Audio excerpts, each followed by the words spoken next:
What's up, heathens? How y'all doing? I am John Gleason, the Godless Engineer, and we have Erika here with us tonight. Hey there, Erika. How you doing? What's up? I'm doing well. Actually, I have a little bit of a scratchy throat, so I have some lozenges here that I might be chewing on. And then, as I was telling John earlier, everyone's going to be so excited for me. Everybody get on the edge of your seat. New water bottle. I haven't even put a single sticker on it yet. I'm super excited. As I was saying, also, it's got the soft nipple, which I'm going to be noshing and chewing on that because that's why I picked it, as you know. So I'm doing pretty well. I had some Cool. Yeah, good I've dinner. got Rocket City Reason stickers now. So if you're putting Oh, stickers on dope. stuff and you want one, I'll Come send you on. one. Send away. Yeah, and I'm wearing a Jurassic Park shirt tonight because we An lost Sam honor. Neill today. First thing I Yeah, saw this morning. I'm so sad. I know. I kind of feel like we all laughed in jest about the rule of threes, and we Yeah. were like, who's it gonna be next? And then it was like, the universe is a fickle thing. We didn't think about the consequences. We're We like, we no, spent so we spent so we're much time thinking about whether we should invoke it or could yeah. invoke it, and not enough time thinking whether we should. Yeah. No, it's like no, we did not like that. Not like that. Mm-hmm. Mm-hmm. Caught astray. Well, heathens, we are taking calls tonight, very obviously. The number is 720-609-2288. If you got questions about biblical history or anything Bible related or God related, give us a call. Erika is going to be, the evolution kind of based over there. Although, I mean, I'm all right on evolution sometimes. But if you got an evolution question, definitely call in for that. While we're waiting on our first caller to get screened in there, Erika, I saw this week an article, which I don't know how new it is, but an article about a chimp civil war. Have you heard about that? Yeah, it's funny that you say that. It's actually very weird that you say that, John, because that news is several months old. However, I did just get done yesterday finishing a video on exactly that new paper by Sandal and colleagues coming out of Kibale National Park in Uganda. So Mhm. I'm tight on my chimp civil war know-how right now. Yeah, there was a big civil war. Upwards of 20 chimps died over the course of about um 3 years, I think, which considering this is a population of 200 chimps, that's a lot of chimps getting killed. And essentially the group fractured. It was a uniquely large group for chimpanzees. Chimps don't tend to live in 200 individual groups. That's very large. So it sort of predisposed them to this fracture. But then after an epidemic of, I think it might have been tuberculosis came through in 2015, and then another secondary one in 2017 that wiped out a couple of key members that held together two major cliques, for lack of a better word, in the group. Those cliques lost the individuals that acted as bridges between them, grew further and further apart. And chimps already live in a society where, like, they, depending on the availability of food, we call it fission fusion. So they'll either be like all very in close proximity to each other and you're grooming each other and they're hanging out and they're mating, doing all that kind of stuff. Or when food is not very common, when it's scarce, they sort of spread out to cover larger ground into these subunits. And what happened was in about 2017, when they were coming back together as a larger group, they were two clear separate subgroups, the Western and the Central group. And the Central group started chasing the Western group. And after that, they started patrolling each other's territories. And whenever they would encounter members of the other group, they'd systematically torture and kill them. And so what had happened was these individuals who knew each other, who groomed each other, right, when 10 years prior, they were estranged as tends to happen in human groups as well, right? When you cease to know somebody, when you grow further apart from them, it becomes a lot easier to do heinous things to them. Um, and it's still going on. We don't know we don't know when it's going to end, but I think probably the Western group's going to come out on top. It's very sad to me because Yeah, I like chimps. yeah. The article that I saw was that they divided up, and there was one group that was larger than the other group. It might have been Yep. the Eastern group, and then over the period of time, the smaller group actually gained Yep. ground and became more dominant.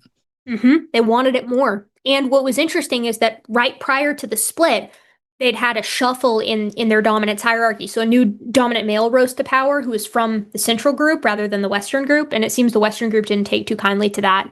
And a lot of the guys who were vying for power in the Western group were taking it out on some of these adult males in the central group. And chimps are not very they're like us in the way that they don't necessarily just kill for the sake of dispatching an enemy. Like, they're unnecessarily cruel about it sometimes. A lot of finger biting and testicle ripping and eye gouging. And it's like, you don't need to do that, but they do because, I don't know, it feels more personal than it would for like a lion defending its pride, you know? There's more to it. Yeah, I know. Also, in the article that I read about it, mentioned that they're going to try to use this as like a study for how humans are potentially divide up, and how that kind of civil division can actually spring up in humans. Yeah, and that's what's so cool about it. You're really speaking my language here today, John. You're touching on a topic that I love to discuss and that is hot on my mind. But it's especially interesting to us because what this suggests is that civil war doesn't require culture. It doesn't require differences in religion or differences in governing system or differences in tradition.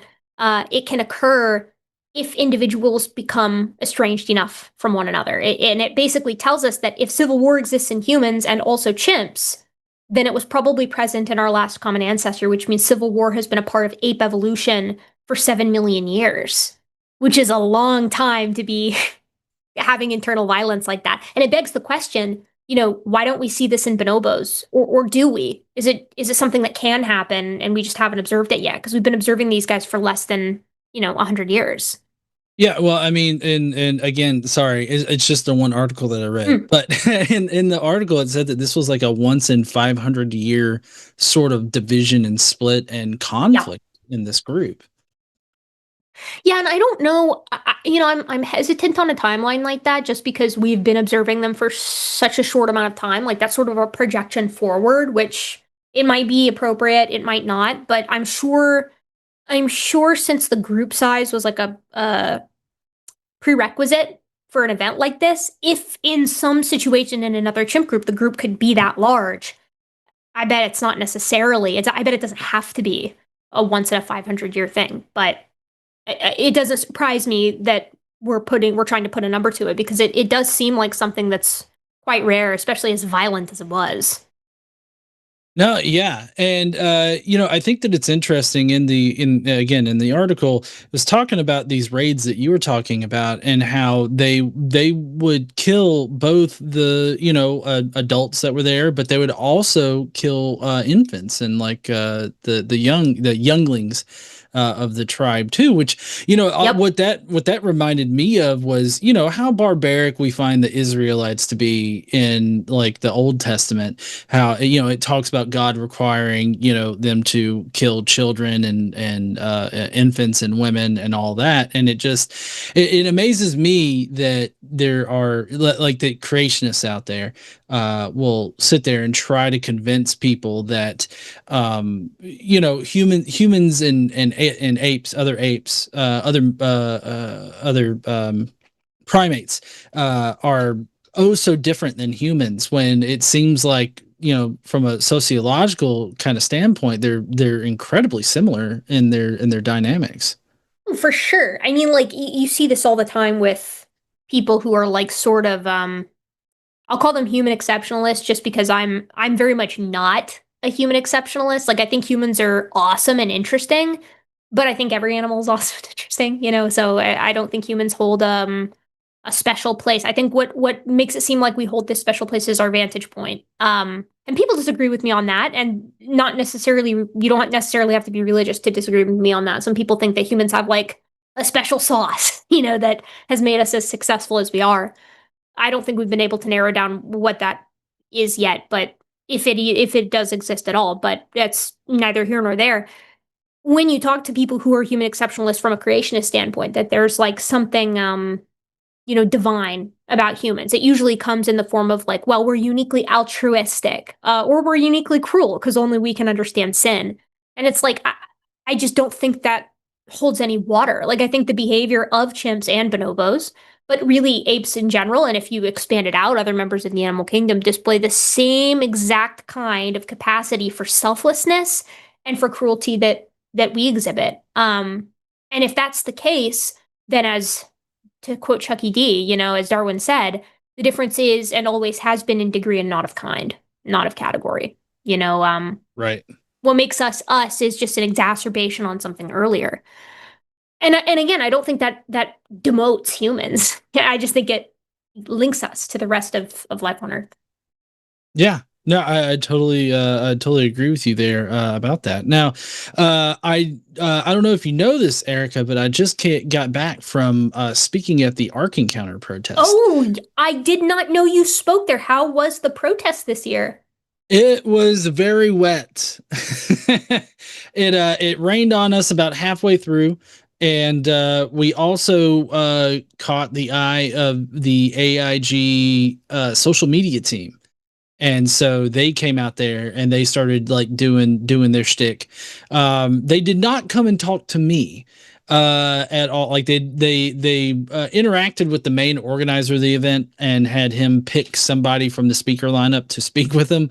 And so I'm guessing they picked Seth for him to do kind of like a mini debate with. And I guess that's a good thing because I mean I wouldn't have held back, and maybe maybe it was better that Seth handled it. But he eventually got up to the podium where everybody was speaking at, and just started arguing with anybody that would come up there and argue with him. And so I'm like, oh, he's just arguing anybody from the crowd. I'll go and argue with him. Yeah. And so I got up there and I sparred with him a little bit and got him to admit in front of everybody that killing babies is good. So, I mean, it was productive. I can't believe they had the stones to come out there because I don't think they do that every year. No, they don't do it. Last year they didn't do it. I spoke at it last year too. And, they didn't come out there. They didn't really notice us. Although there was, we think that we saw Ray Comfort actually pull up and drop somebody off and then promptly leave, like Ray Comfort left. But the guy that they dropped off there just started handing out these flyers, but the flyers were little testimonials, right? Yeah. And so just basically trying to witness to as many people as possible, but it had a $2 bill in it. And it was like a real $2 bill. So they were they had like a stack. It was about $100 in $2 bills. They were just handing out money to people. They were literally paying them to listen to their drivel, right? And it was like, okay, well, we made $4, but yeah, still not going to believe your bullshit. And so that was kind of an interesting development. Now, what I talked about at the Ark Encounter protest was, you may not know what this is, but have you ever heard of rolling coal? No. No? It's this thing that jackass conservatives do to anybody that's environmentally minded. What they'll do is they'll take a diesel truck, like a diesel pickup truck, and they rip out the emissions controls. They install a $500 to $2,000 switch in it, right? So they can switch off the emissions stuff. They switch it off and they rev their engine and it blows black smoke everywhere. It's so actually gross. Yeah, it's actually a crime now in many places. I don't know if it's everywhere, like increasing the smog to own the libs. That's really cool. I think that's really epic personally.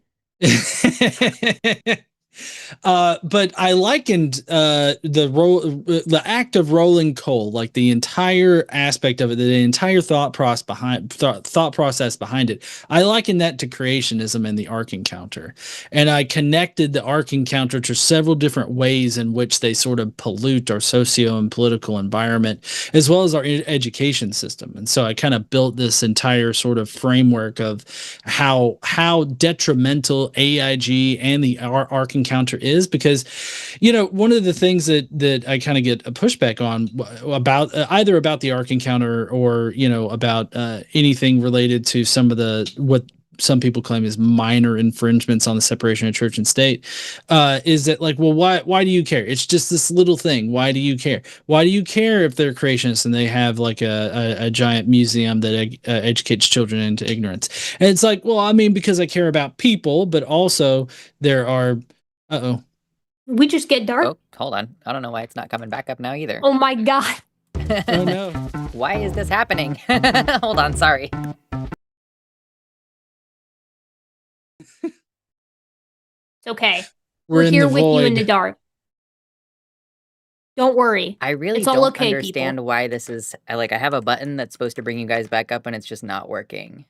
Yeah. I'm so sorry. Hold on. No, don't. Listen, man, it's all good. Listen, Should we just leave vamp and while come I back? figure this out. No, I don't think that's gonna help. Okay. You want us to Okay. just keep musing? Yeah, please, just fill the space Okay. so that everybody knows that you're still here. It's a podcast now. Okay, you were saying, Yeah. John, go ahead. Yeah. So people are asking about what is AIG in the chat. That's Answers in Genesis facility. That's sorry, y'all can't see me doing the air quotes, but research facility where they do creationist research. Well, And if I may, John, their research facility, at least last time I checked, which was like a month ago, because I know a lot of people who keep close tabs on what AIG is doing at any given moment. They released one count them, one article this year so far. They've released one. what? A whole article. Yeah, one whole article, which is really interesting because if you look at both their output and the output of like Institute for Creation Research, right? Like all of these guys, there's less and less emphasis being placed on the science part of creation science, right? And more on the culture war part. And I think there's, a reason for that we could muse on, but it's interesting to see the trajectory that they're taking. Yeah. And so anyways, so I built that entire sort of outlook on it, on AIG, the Ark Encounter and everything, and I connected it to several different levels. Like, of course, they're poisoning the minds of children. They're even spiritually and theologically, like severely being severely detrimental to children out there. And then I also linked them to the Ten Commandments laws that we're seeing now, as well as the Bible study, the Bible reading stuff that's being put into public schools now. All of those things were built off of cases that AIG and the Ark Encounter like litigated, so that they could get away from having to pay fines and taxes and everything. Like the town of Williamstown, near the city that they're located near, they actually wanted to put a 50-cent tax on tickets. On a $60 ticket, mind you. So it's like a 50-cent tax on a $60 ticket. And they wanted to use the 50 cents to pay for emergency services for, the stuff that for all the extra emergency stuff that AIG's theme park and the museum and everything was causing. And so they wanted to do that, and they fought them. And the way that they fought them was that they sold the Ark Encounter to themselves, basically for like $10. And like it's somehow like that absolved them of having to do the tax or something. And so it's crazy. They do so many shenanigans with that in general. And I think it's really interesting because I'm a part of a Google group, and this Google group includes an email every month that I get that the person who's sending these emails to not dox them is keeping track of like how many tickets they sold that month compared to previous months. Mm-hmm. And the trajectory is like down, and it's been down for like basically since COVID, actually since its inception, but it's been particularly precipitous since COVID, which is to say they're not making enough money to stay afloat.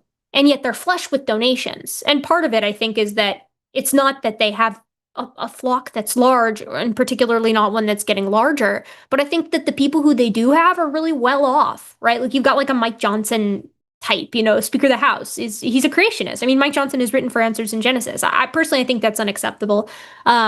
but that's fine. I mean, I don't I don't think there's anything that can be done about it right now, but there will be in November. So make sure you guys get out and vote while we're at it.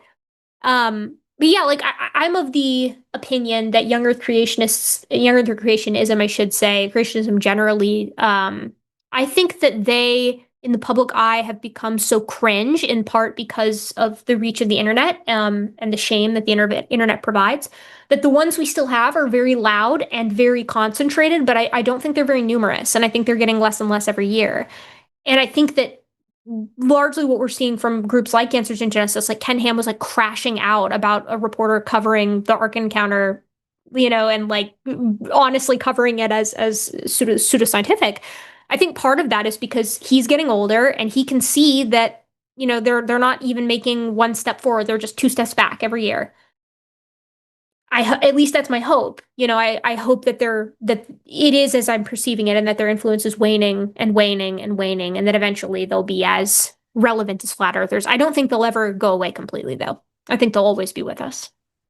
Yeah, I think that the fundamentalism can be reduced, but I think that I don't know. I get worried as to their influence on like mainstream politics, because you've got a lot of people like Mike Johnson that gain a lot of power, and they're creationists themselves, and it amazes me like how people in serious positions of power can still be that scientifically illiterate. It's just amazing to me. Well, and they make decisions about that kind of stuff too. I mean, it's not responsible. It's kind of like I expect people in positions of power to be like, in a very, very rudimentary sense, like literate scientifically and politically. Like I don't think that's too much to ask. But like I don't know. I mean, it's gonna come as no surprise, but like I'm of the opinion that you probably shouldn't hold office, like if you are having such massively conspiratorial positions as creationism is, because I do think there's a very strong conspiratorial aspect to it. But at the very least, if you're gonna hold it, you should be able to back it up, and I don't think Mike Johnson can do that either. Like I don't think that he can defend, from a scientific perspective, like why he believes what he believes. But then again, I would point that finger at a lot of creationists. Yeah.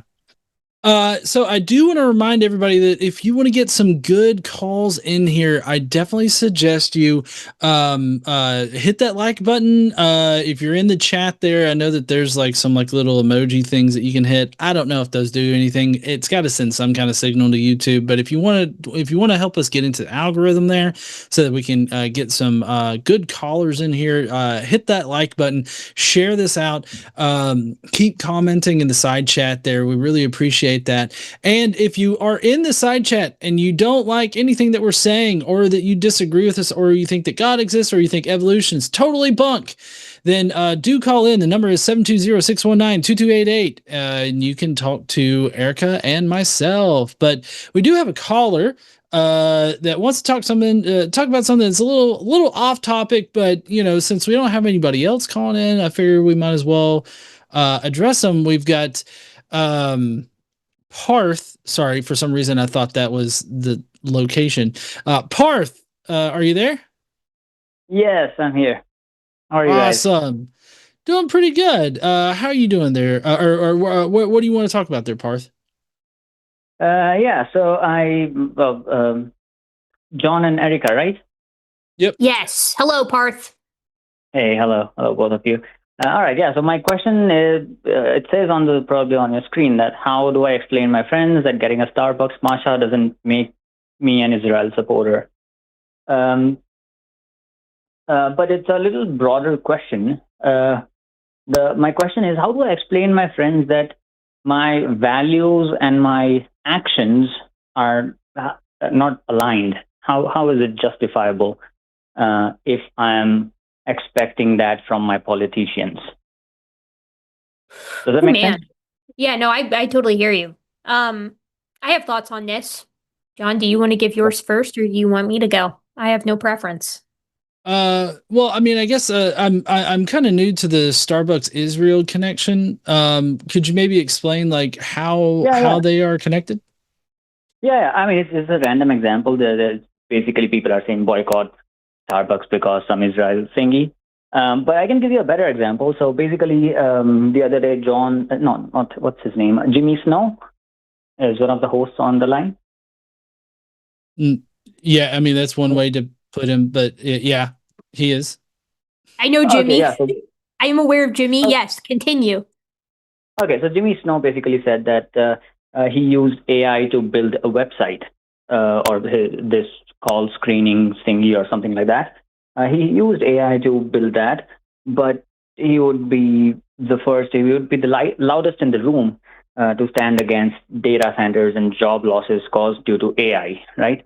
But he still uses GPT, right? So his actions and his values are not really aligned, and the same is the case with me.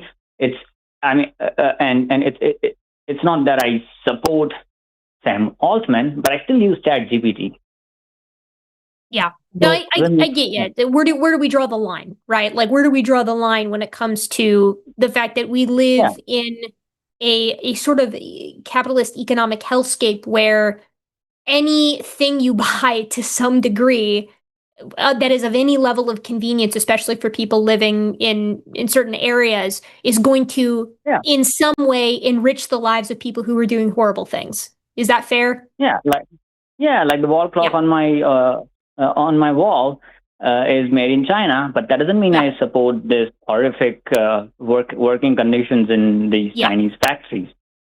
Yeah. How do you resolve that tension, and where does it? When does it become too much? Yeah, I hear you. Yeah, that means I boycott everything. Then I boycott breathing. Yeah, or at the very least, you're having to grow your own stuff at your house and like mine your own lithium or something. Move to Mars. Yeah, it's tough. I mean, I'm not going to pretend like I stand on some grounds here that are some kind of virtuous grounds here, right? Like I was talking about a trip that I took just a couple of days ago on my own channel, abroad to Malaysia and to Indonesia. And, somebody in the comment section rightfully pointed out that my carbon footprint for that would have been gigantic, right? So, I speak out against climate change, and yet I took a trip across the world, right? So how do you resolve those tensions? And it's really hard. It's hard to make any action in the modern world that isn't tied in some way to somebody who's doing some dumb bullshit, which is why I think there's no 100% right answer. That line is going to be different for everyone. I think that we don't really do anybody any favors if we're sitting around and just being like, performing the calculus on every single decision that we make. I think that energy is much better spent, as cliche as it sounds, doing grassroots work to try to change this from the foundation up, right? By electing people who are going to actually try to make these kinds of changes, or by acting in your local community to make those changes yourself.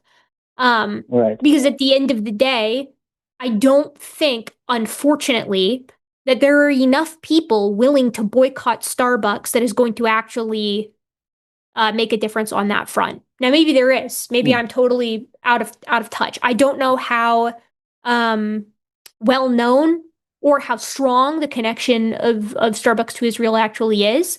Maybe there's like a really strong undercurrent of people who are rising up who are like, no, enough is enough, because maybe they're really blatant in it. I can't speak to that. I'm just speaking more broadly. Me neither. I don't really know what's going on with that. I just Google some current topics, and I put something in the screener that sounded catchy, but the point is broader, right?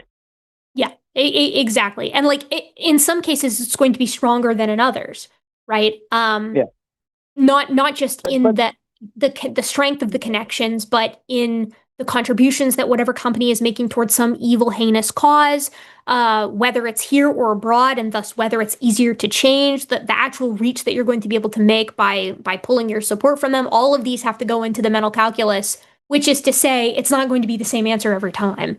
There's nuance here. No. Wait, exactly. That's the whole point. My question is not whether or not, or where the line is. I know the line is going to be different for different people in different contexts, for different situations, in different times, for different ages, for different groups, right? It's so complicated that for every single example, there are going to be like so many layers to it. So my question is not where do we draw the line? My question is, how do I explain this to my friend? Like if I tell them, for example, if I'm having this conversation with a friend, and if I tell him that, hey, there's nuance to it, there are these different, like getting a Starbucks doesn't mean that I support Israel. I still stand for what is right. Yeah. So my friend would say, but your actions doesn't say that. And I'm like, yeah, but then, and then my friend could say, so by that logic, Trump is redoing this whole reflection pool to support migrant laborers, migrant workers. I mean, I feel like you could say this reflecting pool. Like how do you know? I feel like you could say to your friend there, I feel like you could be like, okay, you know, let's pull out, if we're going to pull out the abacus here, let's pull out the abacus. You know, presumably if you are not in alignment with Starbucks' support for Israel, you sound pretty left-leaning to me. I'm going to make that assumption for what I'm going to say next. If that's the case, I'm going to assume that that's how you vote too. And I think who you vote for makes a much larger impact, especially if you're engaging at community level politics in addition to national ones, than buying, a cup of coffee from Starbucks. And like, I feel like the strength is going to be different there. On the same coin, I guess you could say to your friend, okay, where do you shop? And if their answer is anywhere that has any ties to anything really in the sort of capitalist machine, the machine of maintaining consistent economic growth, forever growth, then they're kind of throwing a stone in a glass house, which is why it's kind of silly to throw stones at all. Now, that's not to say that there's no reason to boycott. Boycotts do work sometimes. I don't know enough about economics to know, or about this particular issue to know when you pull the boycott trigger. But while I do think actions speak louder than words, I think if everybody holds themselves to that standard, that you can't make a single slip up like that, you're going to burn yourself out before you make any real change. Like, I think there has to be some level of pragmatism with all of this. And you could even turn that on its head. If they really want to play this game, you could even turn it on its head and say, okay, well, what about the places where they're like Starbucks has so effectively driven out like non-chain coffee shops that they're the only place that you can buy a coffee. Like your friend is sort of in a privileged position in some sense, in that they can afford to flex their economic choice there. So that in and of itself is also a factor in all of this. Like for me personally, while there is a time of, go ahead, sorry. I'm sorry. Please. Yeah, I'm sorry. It doesn't necessarily have to be the only choice, and that's the only justifiable reason, right? I'm in Canada. I have Tim Hortons here, and I have Starbucks here. I might just like Starbucks coffee, and I have options, but still, I might just want to have Starbucks coffee 3 times a week, maybe. Maybe earlier I was having it for 7 days a week. But because of this whatever situation, maybe I have 3 times a week. So I'm doing something, but like it doesn't necessarily have to come to that, that you can have Starbucks only if that is the only choice. If you have any other choice, and if you have one sip of Starbucks, then you are a goner. Well, so Parth, if I can, a good example of this kind of boycotting actually working, I would think, is actually the response that people gave Target when they had their little kerfluffle. People spoke with or voted essentially with their wallets, and Target saw a very steep decline, in their over or their profit margins and all this other stuff. And so like if companies like that are gonna base their success on profit margins and how much profit they can generate and all this other stuff, then hitting them right there is going to send a bigger message, I think, than nearly anything else. So, I mean, I think that like what Erika is saying is that it can work, and that, it just depends on the reasons why you're doing it. Like, for instance, with your Starbucks thing, I don't know. I did a quick search and my search could be wrong, just on the very cursory look at Starbucks in Israel, but it looks like the Starbucks Israel thing is kind of a misnomer. It was it was like we can take any other example. Starbucks hold is on. not the I know. point here. Let me Parth. Let me finish. Yep. Okay, just let me finish. Sorry. If you want to boycott Starbucks, I would boycott it over the union busting stuff, because they're very anti-union. Right. And I feel like unions, I mean, I just had my union broke up and like, I'm not protected right now. Like if I get fired for literally any reason from the government because I work for an orange sentient asshole, I don't have any lawyer that my union can provide for me to protect me, in that particular case. And, typically, companies don't want unions to be around because they advocate for the workers as opposed to for the bottom line for the profit margin, right? And so, like, if you wanted to boycott Starbucks for that reason, I mean, I think that would be a good reason for it. But if you want to feel secure in buying, continuing to buy Starbucks coffee while they're actively trying to keep their workers from being unionized, I mean, that's a decision that you have to make, like, on your own. No, wait. No. I think we all together have missed the point. The point is not boycott. I'm talking about Jimmy Snow doesn't have to completely boycott AI and never use ChatGPT again.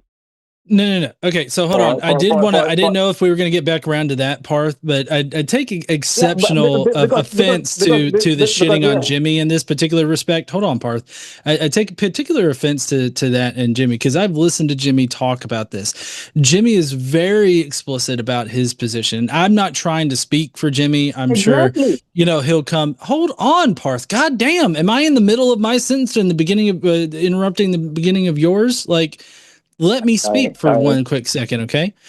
So, and like I said, I'm not trying to speak for Jimmy on this, and Jimmy can correct me if I've misunderstood his position, but he acknowledges the harm that AI will cause through job loss and all that kind of stuff, but he also accepts the reality that it's not going to go anywhere. Right, like the future is leaning in the direction of AI because of all the benefits that people seem to be reaping from it.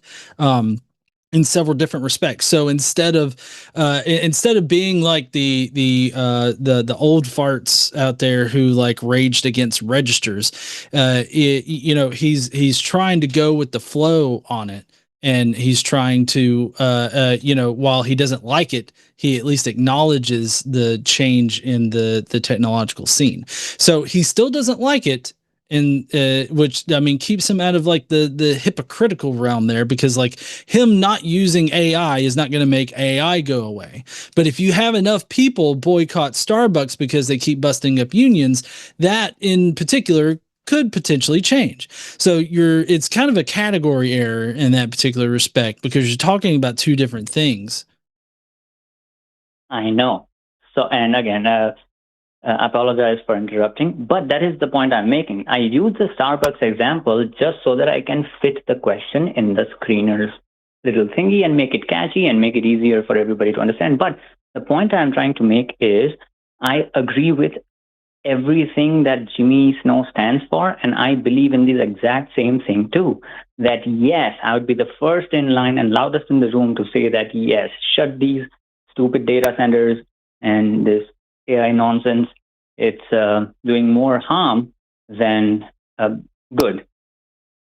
But I still use ChatGPT, right? So the point I'm trying to make is, instead of focusing on boycott, what I'm trying to ask is, how do we justify that our values and actions are in complete contrast?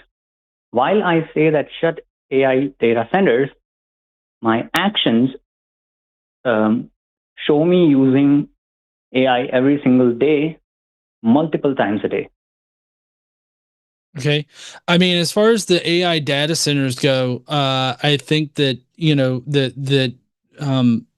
the footprint that they add is not negligible, but it's a little hard. Just for me personally, it's a little hard to have a problem with that when you've got, like, oil refineries that pump out 10 times the amount of pollution that the AI data center does. I think that if we had a better society, a better government system right now that wasn't built off of trying to enrich Donald Trump and his friends, then we would have proper regulations that could actually prevent a lot of the data centers from eating up so much power, from producing so much pollution or anything out there. So, like, I feel like it's the lack of regulation and the lack of application of existing regulations that are the that are the actual problem, and as opposed to the system or whatnot. I want to speak to the broader point here. I think, I don't know if this is going to answer your question or not, Parth. Like, I was Googling around about the Israel Starbucks connection too, just because I was curious. And, like, I don't know. It's a hard thing to do on the fly. I think that different issues bear different weights, in part because of the harm that they might cause in the immediate present, and in part because of how much your action in a boycott can actually change things. I think both of those play into whether or not the strength at which, I guess you should say, that you should boycott something, and the standard that you should hold yourself to. I also think that, I'm going to use an example here. So I'm not a vegetarian and I'm not a vegan, but I think the world would probably be a better place if everyone was. So what I do is I try to reduce my consumption as much as I can, right? I don't eat beef virtually at all anymore, and I limit my chicken consumption and things like that. Nice. And in doing that and giving myself some flexibility on that, instead of just saying, okay, if I ever have, a fiber of meat again, then, I'm inconsistent and a hypocrite and a bad person and whatever. I've actually managed to reduce my intake a lot. I think that a lot of people trying a little is a lot better than a few people being perfect.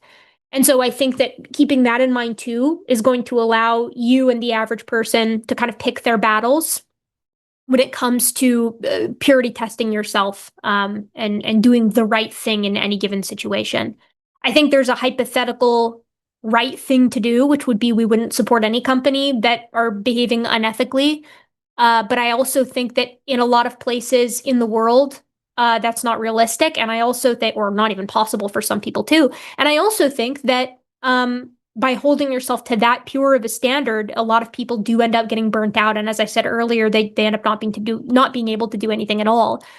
I wish I could say there was like a perfect happy medium that is the inflection point of where, like, your core values should rub in contrast with your actions 10 times out of 10. But I don't know that there is. I think living is so case by case, that it becomes very difficult to come up with the perfect equation for this. I wish I had a better answer for you. Yeah, but what I actually wanted to ask was, how do I explain my friends that holding my politicians to a certain standard, how can I hold my politicians to a certain standard if I'm not meeting those standards? So, for example, if Trump says that I think he's America first and he's doing good things. Sorry. Yeah, that is the question, basically. That is the question I was trying to ask. I think that's a much easier answer, which is that people who are in positions of power should be held to a greater standard, simply by virtue of the power they hold and the influence that they have. If you mess up and you accidentally support a bad company by buying something from there, maybe you're on a road trip or whatever, and it's the only place around, and you spend $5 on a hot dog somewhere that is bad. The consequences of that inability to remain pure to your values is inconsequential in the face of somebody who is in control over our geopolitical relationships, not having or holding themselves to the same standard, if any standard at all, which is the position we're in right now. I don't think it's realistic to say that you have to behave identically to the standards that you hold your politicians to. I think in a perfect world that would be the case, but I don't think anybody in practice actually behaves that way because there is a differential in the power that we wield. But that's just my opinion. So doesn't that like sound like whataboutism? Like if someone says, "Hey, your values and actions don't match," how do you? Why are you asking Trump of that? And I said, yeah, but look at Trump. He's doing so much harm. So basically, someone said, "Hey, look at you," and I'm like, "Yeah, but what about Trump?" Well, I think it would So depend again isn't on that the like issue in question. whataboutism? I don't think Okay. so, because I think it depends on, again, I think it depends on the issue in question, right? Like, obviously, if you're, I don't know, if you run like a company or even a small business and you're like bucking every environmental regulation in the land, and you're saying, yeah, but Okay. look at Trump. Look, he doesn't listen to anything anybody does or anybody says and doesn't follow a single regulation. So, why should I? Or if I don't follow it, why should I expect that of him? I mean, that's a lot Right. bigger of a deal because what you're doing is actually impacting a lot of people. I think I think to leave out the order of magnitude of effect on this is also just not very realistic at all. And I think intent plays a role too. I don't think there's a single person watching this Oh, right now who has ever not yeah, accidentally that's a good point. supported something heinous. And so, Yeah. Trump's intent is, if I may psychoanalyze him, fundamentally selfish to its core. But I think a lot of people that for a lot of people, most people, I would hope that's not necessarily the case. And so Right. when these kinds of mistakes are made, Yeah. it's not like they're doing it for their own gain, necessarily. Yeah. Yeah, It can I be was though. Yeah. so Intent Parth, I is was just great going to point. Yeah. ask you real quick, like, Yeah. who do you think has more of an ability to seriously negatively affect, like, either world, like a worldwide effect, as well as like one internal to the United States? Do you think that Yeah. you purchasing a coffee from Starbucks can do that, or do you think that Donald Trump passing some kind of like executive order or getting some kind of law written that allows unions to just or bans unions from existing or something like that, like which one do you think has a greater effect? Absolutely. Yeah. The ones in position of power Right, so because that's they why make it's a the that's why policymakers, we the should hold. policymakers. Hold on. That's why we should hold our politicians to a higher standard. But they were elected Absolutely. there for a reason, and so like I don't. I just think that you're miscategorizing like your the effects here. Yeah. I mean, of course, yeah. The consequences are much greater when they don't their actions and values don't match than mine. Yeah. Yeah, no, these are great points. Let me give you a little context. The reason I'm asking you this is because I'm going to visit a friend next week, and he is like this far right thingy, and I'm pretty much center left. Not center left, left left. And so this topic is going to come up. I know because I'm, uh, you know, put posts and statuses and stories and stuff about what the hell is going on in the world, and why is nobody holding these elites and pedophiles to accountable. So I keep putting up stories and stuff like that, and my friend sees that, and he's on the other side of the spectrum. So this conversation is going to come up, and I don't know how to defend these points. So when my own actions and values don't match. So yeah, I mean, intent is a very great point, good point. That I didn't think of that. So thank you. And Cool. yeah, the magnitude of the consequences also matter, of course. Yeah, I mean, I guess I'm going to clarify just for people watching and for myself here. I do think we should always try our best Yeah, to just to be a good person, yeah, to be a responsible good, and citizen. that includes supporting companies or small businesses or individuals that behave as ethically as possible to our current knowledge. I do think that that's true, Yeah, and yeah, I don't want anybody to get me wrong. I do believe in the power of boycotts, and I do think that boycotts are important. I was trying to sort of provide a nuance at scale here for How I do we agree. square no ethical consumption under capitalism with the fact that we all live in a hellscape? Like how do we Yeah, square those things? And it's difficult, and I don't know that there's necessarily a right answer. But yeah, yeah. I I'm totally agree. glad that some of these answers were at least a little bit helpful. Oh, absolutely, very helpful. And yeah, boycott, like you said, is an option, but it should be one of the last case resources or something like that. But yeah, thank you so much, guys. You've been great help. I'll keep thinking about it, and long time listener, keep doing what you guys are doing. Thank you so much. You got it, All dude. right. Thank you. Thank you. Thanks, Don. Oh shoot, I had a hair trigger finger there. That's my bad, Parth. I do that every time too.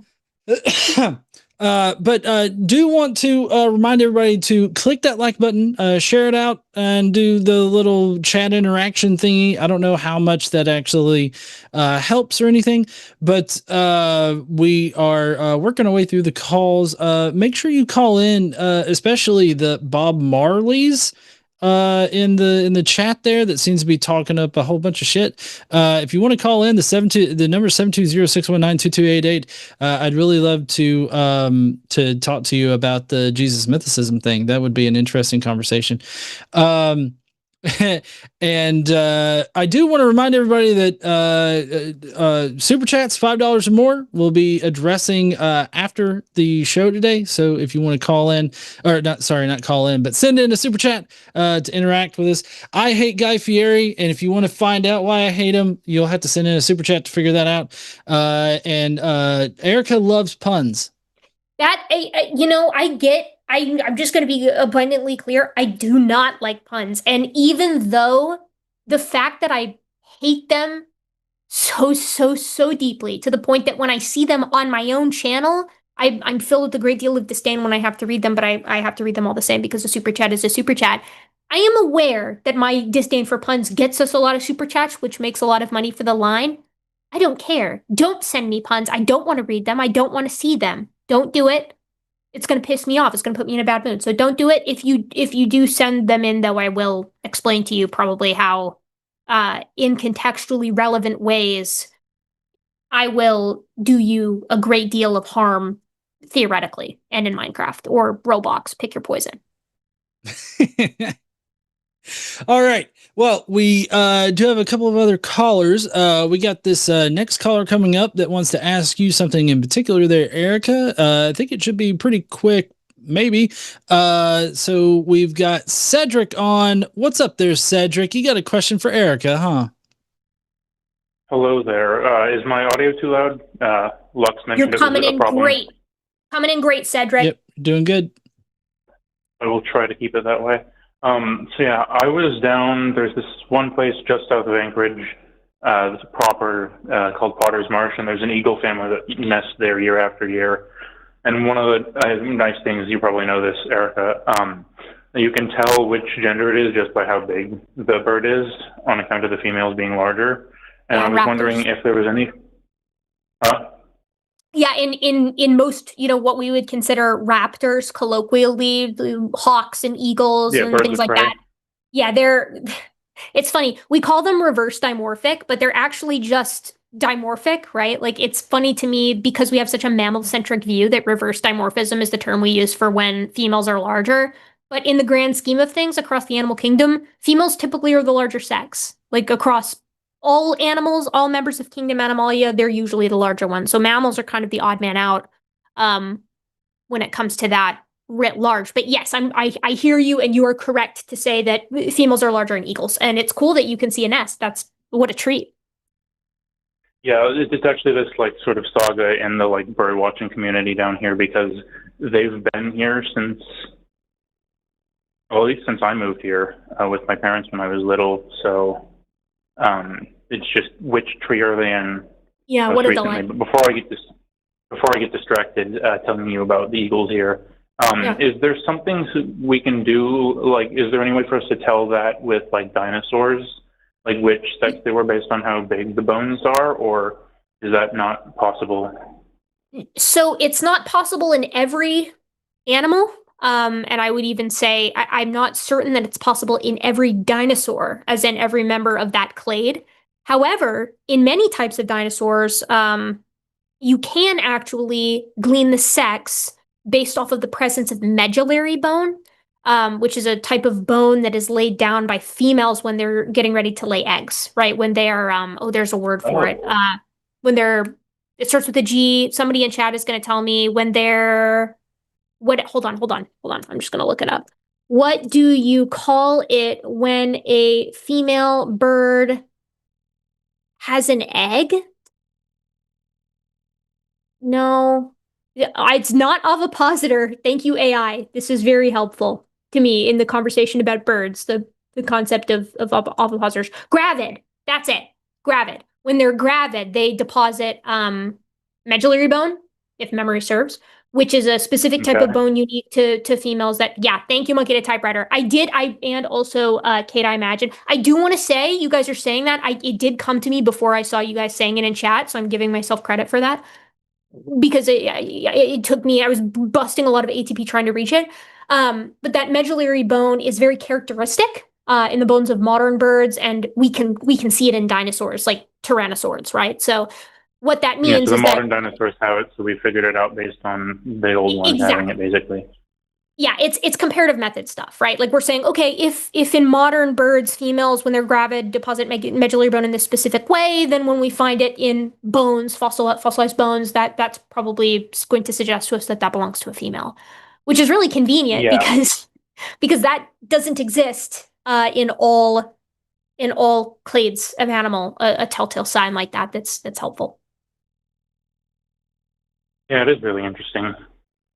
Anyway, I expected this to be a flat no, so it's nice to know we do actually have an answer for that. Thank you. Yeah, you're welcome. I don't know enough about dinosaurs to say whether or not it applies to all members of the clade or if it's specific type of egg layers, but I know it does apply to theropods, I think, on the whole. So, and thus modern birds as well. So it's a helpful little clue for gleaning, especially like, sociological markers, behavioral stuff. It's pretty neat. Okay. So you don't know if it's outside or if it's theropods or not? No, it definitely includes theropods. I don't know if it includes like ceratopsians. Hold on. Medullary bone dinosaurs. Maybe it will tell us. Only female birds. It's been identified in several non-avian dinosaurs, and all of them look like they're theropods. Actually, I don't know about Tenontosaurus. Hold on, let me see what this guy is. Tenontosaurus. That is I'll be able to tell you in just a second. Oh, it's an ornithopod dinosaur. Okay, so it is found outside of theropoda. So it probably characterizes dinosaurs generally. Probably, yeah. If we're using phylogenetic bracketing as a tool here. So that's pretty sweet. I didn't know that. You learn something new every day. Indeed. Sweet. Yeah, keep an eye on that. I'm sure if you want to learn more about this, here would be my suggestion to you. Hop on Google Scholar, look up medullary bone and sex identification, and see if there's a nice review, like a nice lit review where somebody's been like, hey, here's medullary bones usage in IDing the sex of dinosaurs as applied first to modern birds and then outward. There should be something to that tune. That would be my next suggestion to you. Thanks. You got it, dude. All right. Thanks, Cedric. I hope you have a great night there, bud. Same with you. All right. Bye. Bye. I feel like it's a very Southern thing to want to say bye at the end of every call. Like I've found that out about myself. It's like, all right, bye. It's like, and then there are some people calling from different areas of the country that just hang up. And I'm like, why do you do that? That feels so inappropriate to me socially as well, as somebody who is also from the South. I'm a big love you bye. We can be mild acquaintances and I'm going to hit you with the love you bye because on the off chance that something horrific happens to you or I before we talk next, I want my bases covered. Yeah. I want you to know I loved you, you know? Like, Yeah. I want to make sure. Yeah. All right. Just a quick reminder to send in those super chats. I've seen some pretty good ones come in. I can't wait to assault Gutsick over there with the puns. No, I can wait. I can wait. Can. I will bankrupt the line before I encourage you guys to send puns in. No lie. I will watch this ship burn. But send your good questions. Send good science questions, you know. Send good questions about John and I's favorite ice cream flavor. It's going to be strawberry. And you know what? I'm not giving you this information for free. You can ask. Yeah. Good. Yeah, and but definitely send in those super chats. We'd love to interact with y'all. We do have several topics that are scrolling around on the bottom there, so if any of those interest you, I noticed that the guy who was I guess giving shit about mythicism in the chat decide not to call in. But feel free to call in. The number is 720-619-2288. Be sure to hit that like button, get us in the algorithm there. Next up, we've got panpsychism is coming. Sorry, it's Ian wanting to talk about panpsychism. What's up there, Ian? How you doing?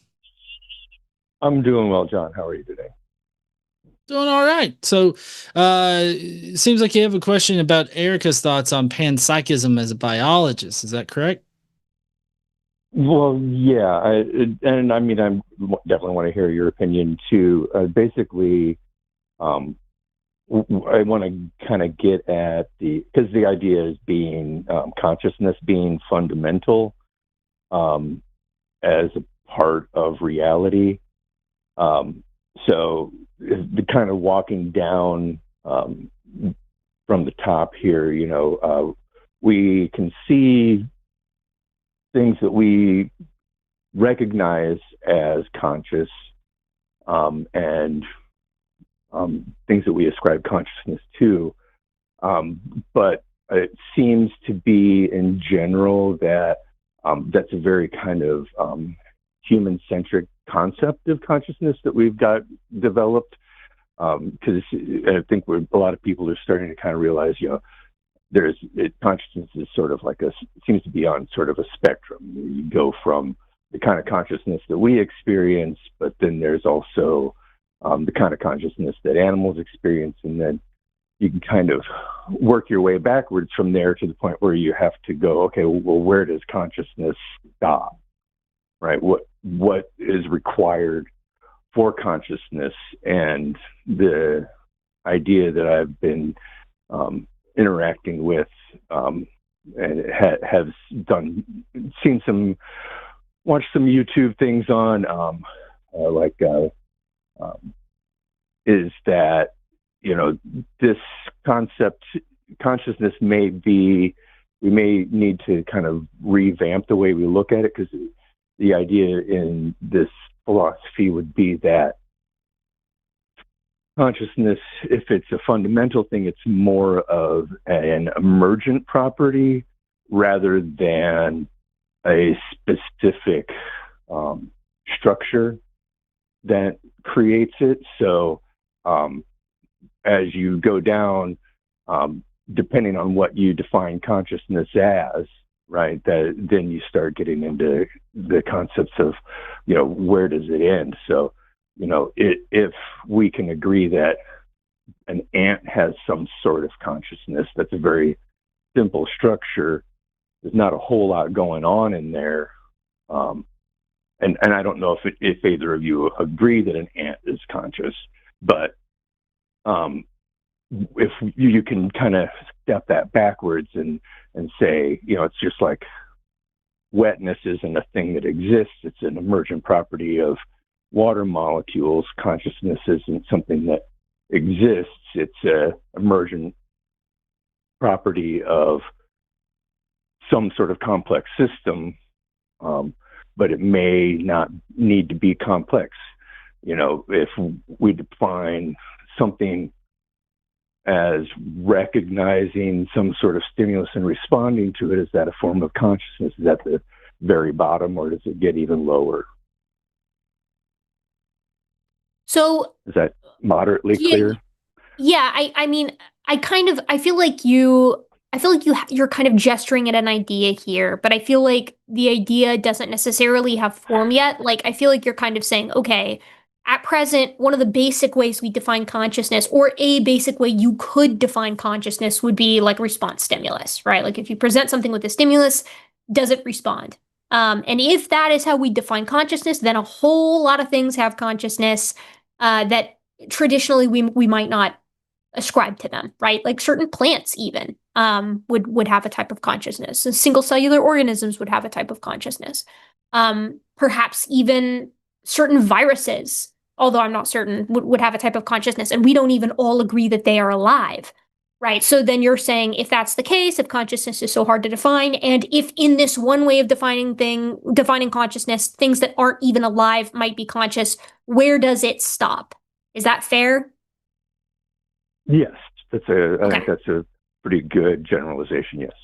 Okay. I don't know the answer. But that's also, I also wouldn't subscribe to consciousness as being defined as response stimulus. I would say response stimulus is something that is a characteristic of living things amongst many.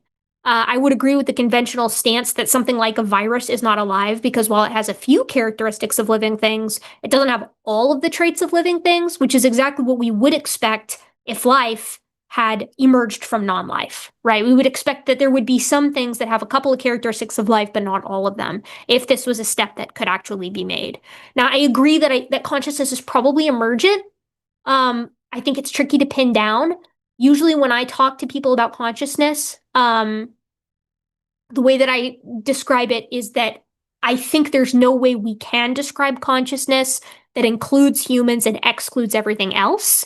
I think that you're going to get pretty low down on the tree of life, or pretty primitive on the tree of life, for lack of a better term, before you reach something that like doesn't check at least some of the boxes, regardless again of how you define it. But I don't know. First of all, I would contend that I would contend that most definitions of consciousness are not going to extend outside of the tree of life, which means you're going to have a lot of trouble with panpsychism that ascribes some kind of consciousness to living things. Even if you go with the response stimulus, I don't know that you're still not going to get out of things that are life adjacent. You know, like you're not going to get to like a rock or like a planet or like a star being alive, because the response part of response stimulus is more than just you touch it, it moves. You know, it involves an actual biochemical recognition of that signal and then an action that is determined on that signal itself, right? So while I agree with you that here, I'll sum it up. Consciousness is hard to define. I agree that a lot of things have it that we haven't traditionally given them credit for having, but I would argue that all of those are living things. And I don't know how one can define consciousness that would apply to something like a rock. Does that make sense? Yeah, and so I would think in that sort of panpsychism philosophy that it wouldn't necessarily be the rock that would be considered conscious. It would be more that if you got really loose with your consciousness concept, like you said, response stimulus, if you make that the ground, you absolutely have a stopping point, because you hit start getting into inorganic things or things that are right. non-life.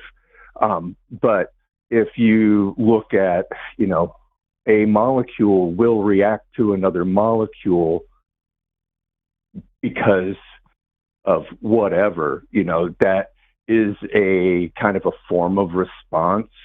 And it's not necessarily, and I think that, you know, in most of the time in this kind of philosophy, it's not that the rock is conscious or the molecules are conscious per se in the way that we understand it, but that they have within them the inherent ability to bring forth consciousness when the proper structure is available, and that So I think we're kind of on the same page there with you. Yeah, I mean, to interrupt, right? Like, if that's all you're saying, that inorganic things can give rise to something as emergent as consciousness under the right circumstances, I agree, because that's what's happening right now, right? Like, at base level, we're composed of a ton of inorganic stuff interacting in just the right way to lead to our emergent consciousness being experienced by us now. So, like, if that's all you're saying, then I agree, right? And I would say, yeah, it's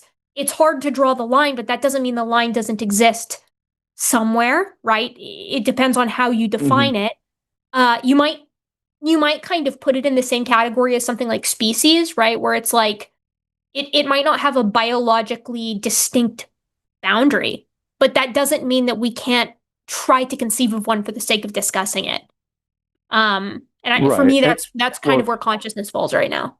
Well, if I can try to if I can get a clarification of my understanding of the panpsychism and what you had just laid out there, Ian.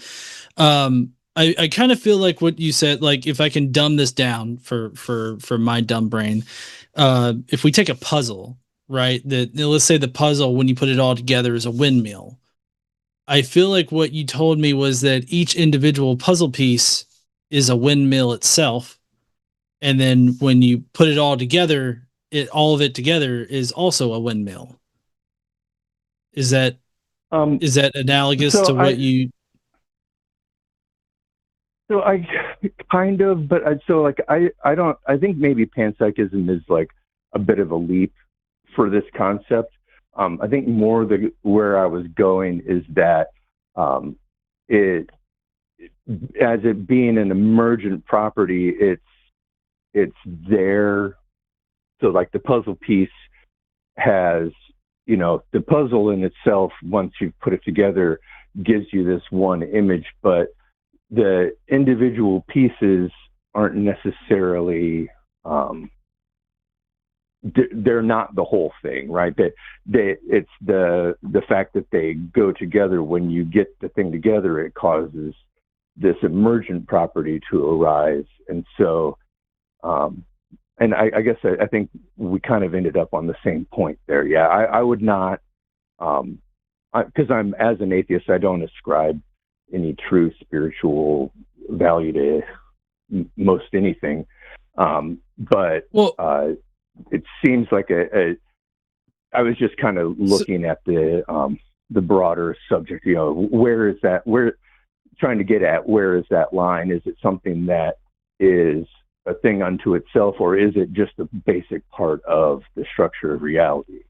And then if it is, then that's where you kind of, people can reach for the panpsychism and whatnot, because the universe as a whole is a highly complex system. I mean, if you define like consciousness on like a on the level of like electrons or protons or something like that, and say that they have consciousness in some kind of aspect, and that certain kinds of consciousnesses are only emergent once you put them together in a specific sequence, I feel like you would, I don't know, I have trouble with that particular concept and having it evenly applied to different situations. I mean, like, if you have all of the ingredients to a cake and you put them together, you have to put them together in the right order and the right mixture and everything like that. And then, it becomes a cake. All those individual elements aren't like cake thing. Like you wouldn't say that those have like some kind of like characteristic of a cake, right? They only become a cake once you put them together in the right mixture, the right order, the right process and everything like that. And then it becomes a cake.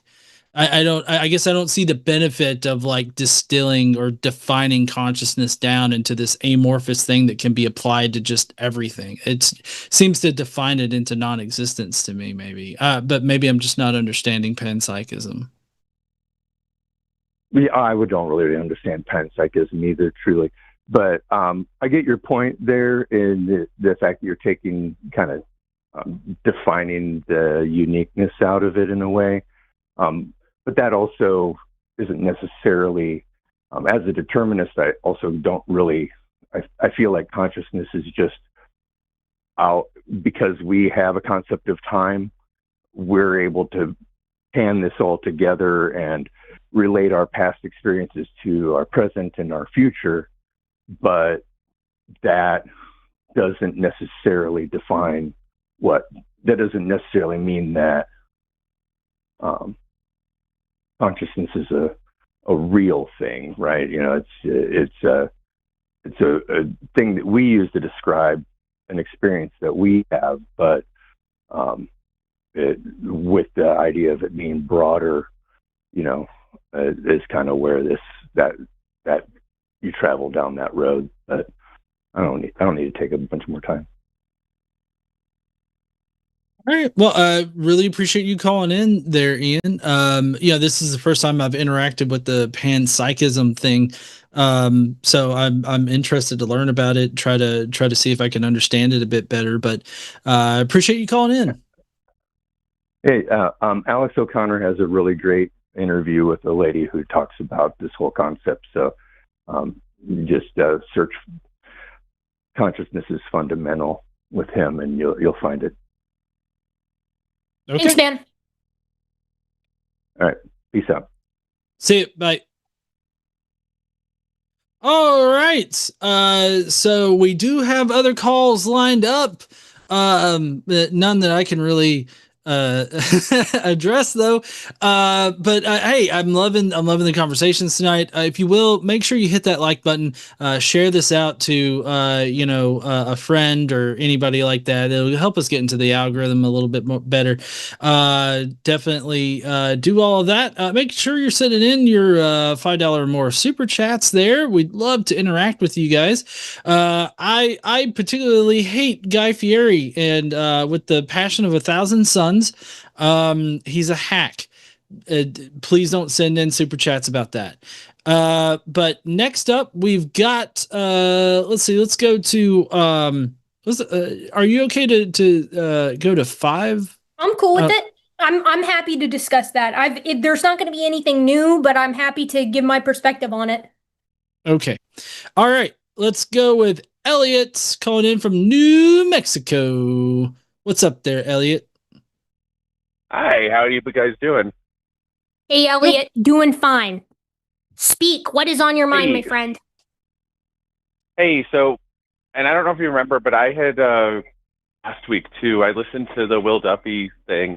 Well, first of all, I'm a little disappointed that you weren't able to get to the thing about Uranus and Neptune, but I also understand why. So, yeah, dude, it's on my list for next time as well. I have a friend who actually, I think I mentioned this last time, but I have a friend who's pretty tight on that astronomy stuff, so he followed that whole thing pretty closely. I meant to bring it up, but I mean, if you saw the last one, that call was 5.5 hours. Like those things are long. Yes, it was. And I'm the only host. Yeah. You know, like it's me and it's Will, so it's not like here where it's like we got a caller and then I've also been forced to kind of bounce off of. I'm spending a lot of time monologuing. No, you're fine. I'm giving you a little bit of a hard time, but no, actually, I mean, okay. really, if anything, you're providing a service for a lot of people. So, even if nothing comes out of it for Will, it's a great service.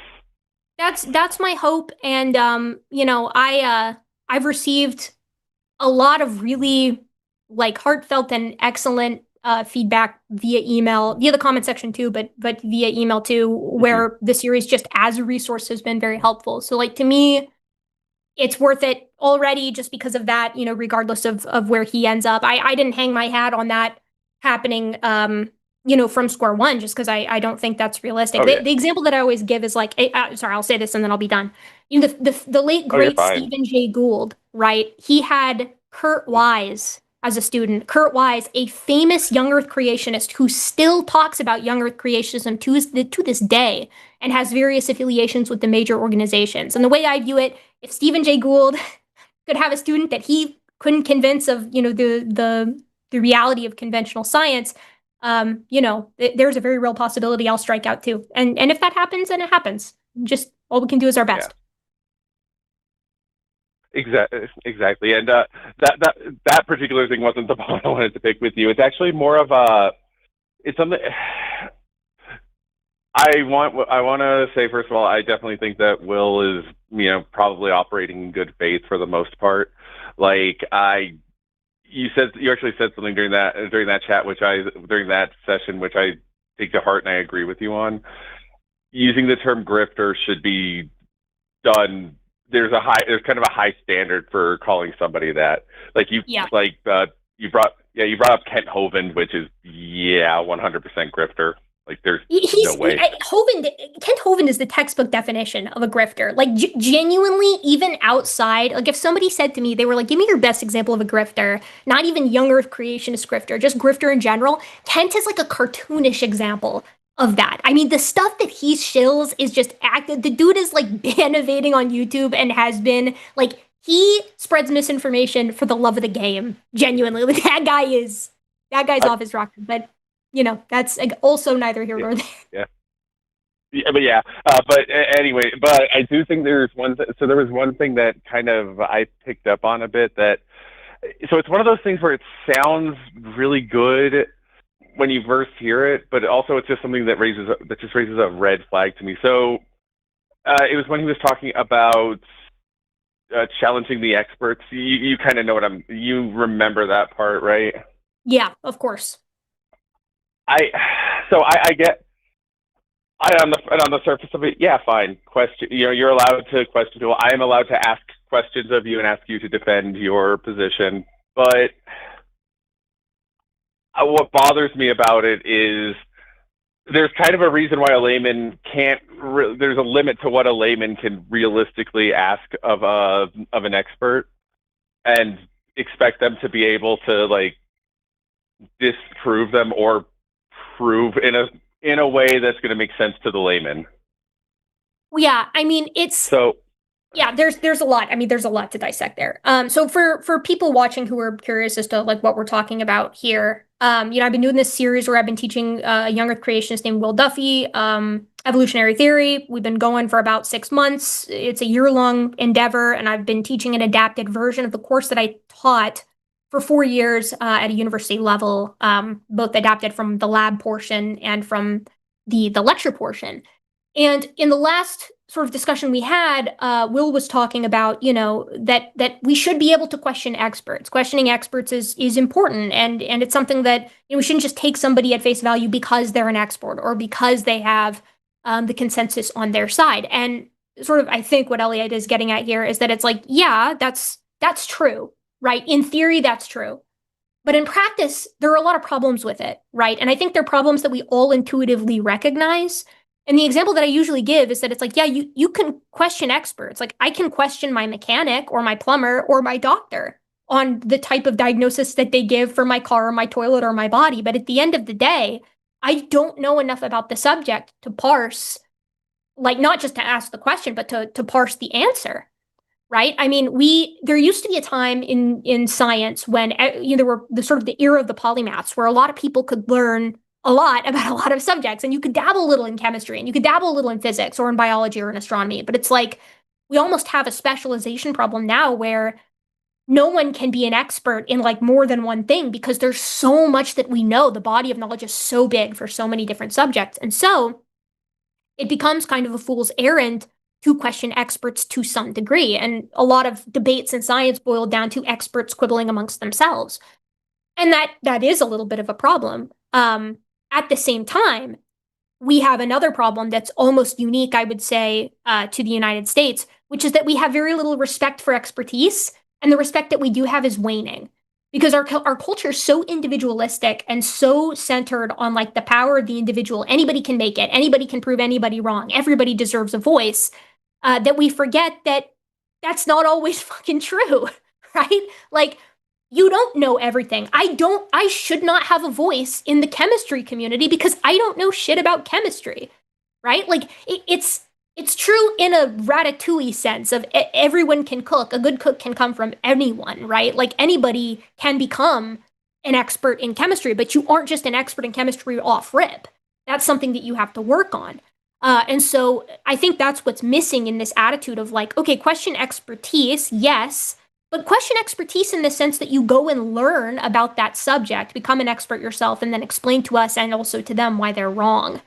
Don't rely on other people who don't know very much about the subject to poke holes in it. And this is something that we see in creationism all the time, where people who don't have an education in a subject roll in and present ideas as if they're the first ones to think about it. But they don't engage in the literature. It's shadow boxing. They don't actually want to have a debate with the community. Otherwise, they would have a debate within that community. They would publish their ideas in the conventional literature, or they would invite conventional scientists to publish in their journals. Neither of those things are happening, right? So, and I wish I could have gotten into that a little bit more, but sort of as you pointed out, there is a lot going on, Very long stream already, so maybe I'll touch on it another time. Yeah, and it's as you said, you're only one person. There's only so much that you can do, and I think by and large, I think your approach is good. It's you're challenging him when you see fit to, but you're also not trying to be antagonistic about it, which is, I think, the only way you could do something like that when you're teaching somebody. Yeah, I mean, there are a lot of people in chat who, when Will say something like, we don't know how the pyramids were built. It's like, I am of the persuasion, given that I know many archaeologists, that we do know how the pyramids were built. But if I have a sidebar for everything that he says that I disagree with, then we're going to be there for 10 and a half hours. You know what I mean? Like, you kind of have to pick your battles on what is subject relevant, which, I Will knows that to be the case too. I mean, we talked external to the show, so. Oh, I'm sure. I have no doubt that I'm sure that what we see on screen is just like just a small portion of what you actually of how you talk, just by the nature of it. Yeah, I mean, I don't know. I'm doing my best. It's going to be what it is. Hindsight's 2020. I already have things that I would do differently, but you can only do what you can do. Oh, yeah, but that's it exactly. But but once again, I want to emphasize this. You're doing awesome, Erika. You are an awesome teacher. Thanks, man. I really appreciate that. I put a lot of work into those things, so it really makes me feel good that people are finding use for them, because it would really suck if I was spending like dozens of hours a month learning some of these subjects, or at least boning up on them, and then like no one gave a shit. So it does my heart really good to know that they're helpful resources to people. And what I want to do is at the end, I want to make all of the PowerPoints and the citations publicly available, so anybody can download them and use them as they see fit. In their own lives. That's awesome.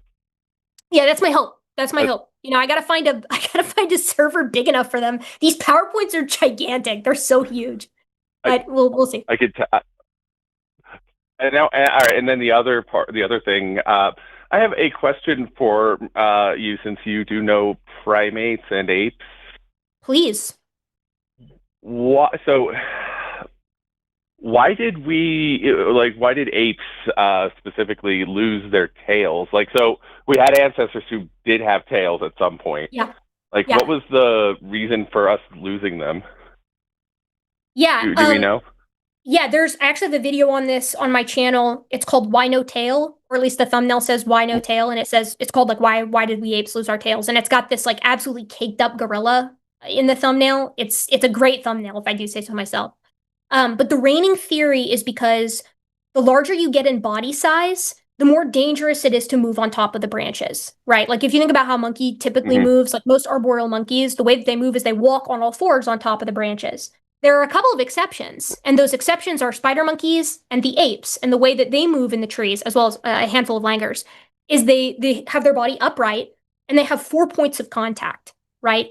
Both hands and both feet, and they carefully clamber through the trees, right? They make sure that they sort of move like big spiders through the trees. Okay. What's interesting is that careful clambering is associated in apes, in particular, and in the fossil record, with one really careful, important trait, and that's grip strength. So a really long thumb and a really powerful grip, which makes sense, because if you're using your hands and legs to clamber through the trees, and you've got your body upright instead of on all fours on the top, you better have a really good grip as you move. With the exception of the spider monkey, that moves in a similar way, except it's completely lost its thumb. So what did it do instead? Well, the answer is it's got a prehensile tail. So it uses its tail as a fifth anchor, as a fifth limb, and that offsets the need for a powerful grip. There's a really cool parallel in strepsirrhines, so in lemurs and lorises, where both of the galagoids, the galagos are the bush babies, and the lorises, they reflect the monkey ape condition. So bush babies run on the tops of the branches, but lorises are careful clamberers. So what prediction would you make on the basis of tails with that information in mind? Do you think that bush babies have tails if they move like monkeys? I would assume yes. Yeah, they do. Okay, if lorises move like apes, would you predict that they would have tails? No. No, and they don't, right? So there's this association between, it's a trade-off between grip strength, Right. and upright posture, and the presence of a tail. And so when you transfer over to being a careful clamberer, why would you invest in the tail when that's getting in the way of your upright posture and your slow clambering? And it's also just a waste of metabolic resources. It's just dangling and getting in the way. You can't grip with it, except in the case of a spider monkey, and they have a really weak grip and no thumbs at all, which is really cool. So it just goes to show that these characteristics are really closely related. I'll be honest with you, I would not have put that two and two together. So that's awesome. It's really cool. I didn't come up with that, obviously, so I didn't put all that together either. But it's in the literature, and a lot of people have done some cool work on it. So if you're more interested, you can look up the evolution of taillessness and also the convergence in lorisoids or lorisids, I should say, and the apes. And what's really cool is that we found the specific set of genes that are responsible for taillessness in apes. And you can take that gene and stick it into a mouse, and then the mouse will be born without a tail. Isn't that sick? Oh, that's wow. You just blew my mind. It's wild, Wow. right? I mean, these characters are so conserved in mammals, and they're so useful, like as proxies. I mean, I said it's sick. I do feel bad for the mice. It's like mice do use their tails, but it is interesting. It is, fascinating. It's no, I know it. It's one of those things we as we know, the history of science has not always been the most ethical. No, and mice are catching strays like nobody's business. Like they're such a good model organism that we just annihilate them. So, anyways, I'm sorry. Can I answer your question? Okay. No, I just want to say this just reminds me. My friend who used to work doing lab research, she actually has a thing against using mice, but mostly for like stuff that's human related specifically, because it doesn't always translate over, so it kind of throws off. That's her big pet peeve. Yeah, your friend is totally right. I think we're moving. Okay, I don't quote me on this, but the last time I was reading anything related to this, we were moving into using like human organoids, like synthetic human cells, kind of like to mimic the conditions within given organs, like from the brain to the liver to the lungs. And supposedly that's a lot better because the condition is more human.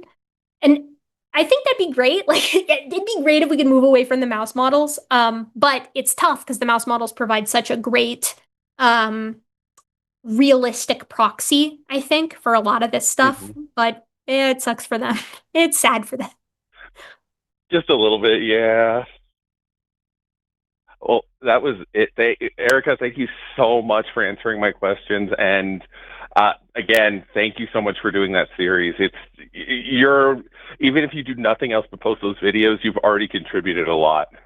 Thanks, man. It really is my pleasure. I enjoy it, and it just tickles me pink to know that it's useful to people, and that makes it worth it. That makes it worth every person who says that I'm wasting my time is overturned in my head with a single person who's like, this was helpful to me. So it's my pleasure. And I'm just going to say I was disappointed that Forrest wasn't here because I had to miss him for the trees. Okay. Be gone from me, Elliot. Send him to the shadow realm immediately, John. Banish him. I want nothing more to do with him. I take back every nice thing I said about you. Get out of my sight. Get out of my ears. I want you out of here. Be gone, thought. Yeah, I'm sorry. I was gonna say sorry to disappoint you so bad. God damn. I'm sorry, John. These I like to imagine that the reason these I'm getting I'm a target tonight is because I was gone for a month, you know? So I've got to imagine that's why. But because the next one is also like hominin related. So John's like, great, another fucking monologue. No. I mean, I'm sitting over here working on my my interlinear Bible app that I'm planning on releasing later, and doing a whole bunch of productive things. It's okay. Ooh, let's go. Love that for you, man. Yeah, I'm trying. My goal for that is I'm trying to usurp like the Blue Letter Bible and Bible Hub and all this other stuff. I'm trying to make it a lot more useful. That is a lofty goal, and I'm glad you're doing that. Yeah, because they get like millions of people coming to their sites. So like if I can get that and just have minimal ads on it to where it just trickles in a little bit of extra money, then I won't. Yeah, exactly. But before you do that, John, I want to say this. Somebody in the comments, actually, who was it? Who was it in the side chat who just said that? I want to give you credit. Deanna Bender X8F said, where are the theists? I ask myself this question all the time. There are so many people, as I say frequently on this show, who are in my comments section, or who pester me on Twitter, or who send me emails, who are like telling me that there's no good evidence for evolution. And then when I'm like, hey, I do a show where like you can call in and just, beat me over the head with facts and logic live in front of thousands of people, they don't come, and I don't know why. I would like to have this conversation. I think if there's one thing that this show has a reputation for, it's we will talk to you. So please call in if you were a theist, if you have beef with any of the subjects that are scrolling by, or subjects that we've discussed already, evolutionary theory, age of the earth. Please call in with your trans and homophobia, call in with your climate change denial, call in with your anti-vax positions. We would love to hear from you. And to a lighter degree, of course, as always, I would love to hear from you personally. If you've had weird alien encounters, poltergeist encounters, cryptid encounters, I want to hear about it. No one wants to hear about it besides me, but I want to hear about it enough for all of us. So please call in if you want to talk about any and all of those topics. We'd love to hear from you. Genuinely, like, that's not a joke. That's what the show is for. We would love it if you called, if you have any of those positions. We will be nice. I will be nice. I can't promise John will be nice. Yeah, I'm the asshole here for sure. I mean, but the number is 720-619-2288. Call in if you dare. Yeah, Bob Marley has not called in, but I was also educated in the fact that they're on our side. That person is, or well, my side as far as Jesus being a myth. So, but I'd still be interested in hearing the reason why there, because it's where the Jesus mythicism stuff online diverges into several different camps, and there's like a very narrow like walkway that is like scholarly supported, and it doesn't take much to like get off on like tangential things that are not supported by actual evidence. So I am interested in that. So please do call in. The number 720-619-2288. But next we've got Rebecca calling in. What's up there, Rebecca? Oh, hello. Good afternoon. Hi, Rebecca. So what you got for us? Sorry, what do you got for Erika? I do believe that there was a new report about the skeletons in the Star Cave, and that they might all be female. And I had a thought, what if there had been some sort of catastrophic event where all the men had died of this, group of hominids, and, that's why. Is there some sort of genetic, could that have happened, basically? Yeah. this new paper's crazy. So, okay, I'm actually in the process of, it's interesting too that you brought this up in particular, but I guess like the chimp thing, it's recent. So I just finished a video on the chimp civil war in Uganda, and I'm currently in the middle of working on a video because I'm talking to somebody tomorrow at my university who's quite close to the subject, just to make sure that I got all my facts right on this. But I'm working on a Naledi video now. So those of you who don't know, there's a cave in South Africa. It's called Rising Star Cave System, and it's full of hominins. And this species of hominin is really interesting because it's got this mix of primitive and derived or more modern characteristics.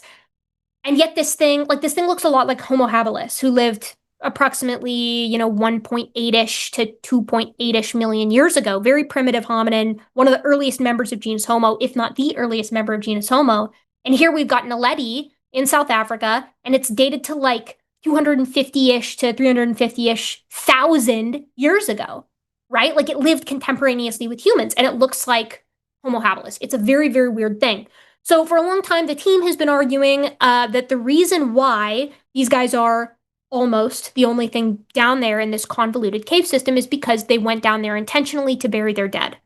That received a lot of pushback because there's not a lot of support. We haven't achieved equifinality with it yet either. So like, not only is there not a ton of support that these were burials and that's the reason they're all back there, but in addition to that, we haven't excluded other possibilities, that as you were saying, maybe there was a catastrophic event and all these individuals crawled back there, maybe to escape a mudslide or a bad storm, or, maybe they're sleeping quarters, or maybe it's a birthing den, or maybe it is some type of body disposal, but it's not necessarily burial. And all of that is on the table because it's a very difficult passageway to get back into, even for modern humans with modern technology. Part of that is due to the fact that this cave used to be a lot easier to get into. It's been reworked in the past 100, 200,000 years. But then this new paper comes out just a couple of months ago, like maybe last month, maybe 2 months. And the paper looked at proteomics. So proteins are really cool because they're a little bit more robust than DNA. And so you can pull proteins from fossils for a lot longer than you can pull DNA, meaning you can get proteins from older fossils than you can get DNA from. So they specifically looked at this protein, a type of dental enamel protein. And this protein is very special because it distinguishes sex in most populations of modern humans. And that most is doing a lot of heavy lifting, as you'll see in a second. They did this on 20 individuals, teeth coming from 20 different individuals in Rising Star Cave System, and they're all female. They're all female. All the proteomics from every individual in Rising Star that they've looked at so far and published on is a female. So what the hell is going on? Why is it exclusively females or nearly exclusively females deep in the dark recesses of this cave system? And as far as I can tell, this is a really good paper. I mean, I don't know very much about proteomics, but it seems like the people who do are praising it for being a very good paper. Now, the Rising Star team is taking this in, as decent support that this is a burial. I don't know necessarily what them all being female has to do with it being a burial. Unless you're supposing that they had this girl boss society where only females got buried. I think it's a little bit, at least it's still on the table, let's say, that we're looking at funerary caching, that we're looking at a birthing den, because we do see sex segregated behaviors in some living primates today. And one of those is birthing, is giving birth. I think it's possible that, as you said, we were looking at some kind of disaster where maybe the females were all sticking together and the males were going off to encounter some threat or whatever, and then the females crawl into the back of this cave and then they get trapped there. I think it's really important to remember that these individuals span every developmental stage. It's so weird. Some of them are little, infants, some of them are old ladies, and they look like Australopithecus. They're funky looking. They've got these big, long, apish looking arms, tiny brains, but they're upright with human-like hips and a human-like foot and human-like teeth. And we used to characterize them as being sexually monomorphic, but we can't really even say that anymore because it looks like we don't even know what the males look like. We got 20 females and no male, if this protein is anything to go off of. But of course, that's not the end of the story either, because there are populations today where some males in human populations I should say like typical members of the like male group of the male variation. So XY chromosomes, but no male enamel protein. So like, is that on the table too? Is it possible we're looking at a population of mixed sex homonuleti and like the males have just lost their marker? Because that has happened in some human populations. And to make matters even more tantalizing, it's it's not just that the variation is really low, like low enough to be one sex. It's low even for a member of one sex, like the variation amongst these teeth, which suggests, at least to me, that a highly inbred group is on the table. And if a highly inbred group is on the table, that's who I would expect the male protein to be lost in. So I'm not 100% sold on the idea that for sure they're all females, even though that's what the proteomics are saying, just because we can't yet rule out, I guess I should say, the males having lost it, given it does seem to be a really homozygous community. And I don't think we can say necessarily it's a burial yet either. But what I will say is it's really, really weird. It's so weird. And it does make it seem, at least to me, less likely that it was some kind of accidental accumulation. Like I do think that it's more likely at this point that something deliberate is going on here. Does that make sense? Yeah, that's kind of what I was thinking. Not that I know a great deal about this, but and that there was a lot of controversy about it possibly being a ritual behavior. Yet a couple of those things that you did mention are somewhat ritualistic for a community. As broad as that term may be used. Right. It depends on how you classify it, right? Yeah, right. And if they are all female, I think there's something really poetic about that, because they had to get, the small female archaeologists to go into the cave because no one else could fit. I just thought that was really cool. Well, and to be fair, it is possible, right, that we're looking at intentional ritualistic burial with preference given to the females of the species. That's possible too. I just don't think we can say that that's what it is yet. But that doesn't mean it's not on the table. You know what I mean? Is it possible that Homo naledi was just so based and girl boss pilled that they did like a bonobo style matriarchy with, reverence given to the females of their group such that they had like a special burying place? Like, I don't see why not. There have been societies like that before. But like, can we say that about them yet? I don't think we can. In fact, I emphatically don't think we can. So that becomes the problem with cool stuff like this in science, is that it's like, are you saying what you can actually say via the data, or are you getting ahead of your skis? Anyways, that's my thought.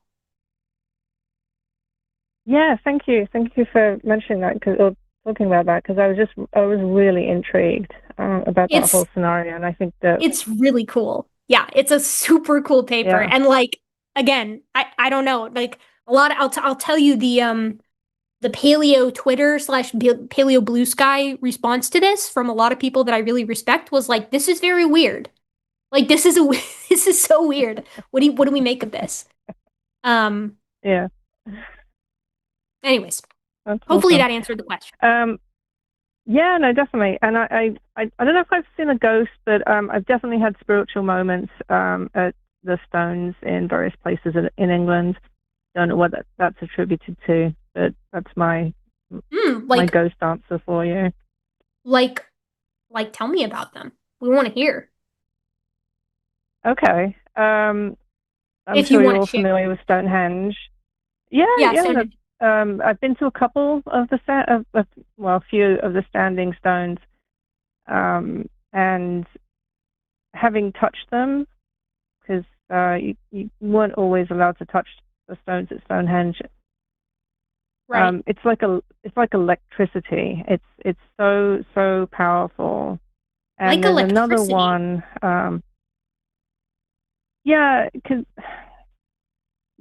Yeah, that's kind of what it felt like. Like you could feel that there was an energy from the stones to your body, that was just like very visceral. And there's another set of standing stones fairly close by that people don't go to that often, and they should. And I'm spacing on the name right now, but and it's the same thing there. It's smaller, but like the stones are smaller, but the circle's bigger, and it kind of encompasses half of this village. The same thing there, and whether that's totally in my mind or not is up for debate. But yeah, it's just a very, very visceral, deep connection to the stones. So I guess from my perspective on that, I would have trouble differentiating between this energy that you talk about experiencing and just whatever your brain chemistry is doing in that moment to make you have that sensation, because there's also like, I don't know if maybe there's like a static charge build up in that area. Maybe you're sensing that there are people that can be highly sensitive to, differences in static charges. I'm one of those people. Yeah. Yeah.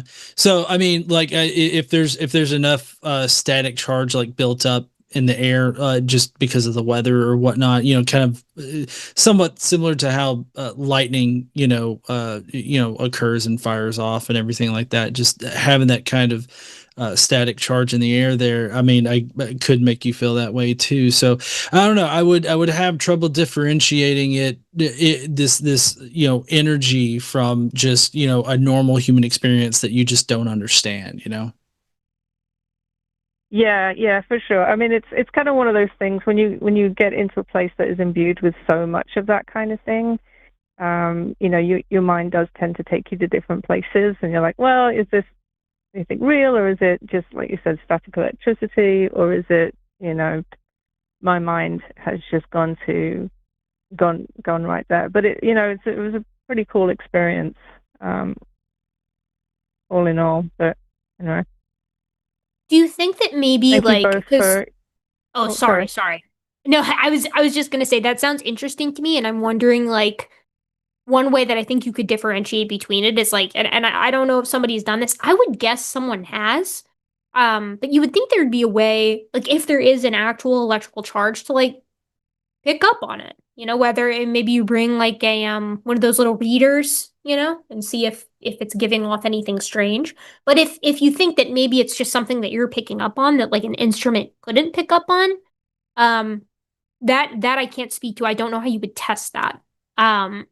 Aside from like, because I'm one of those people that is extremely, I don't know, staticky, like John was saying.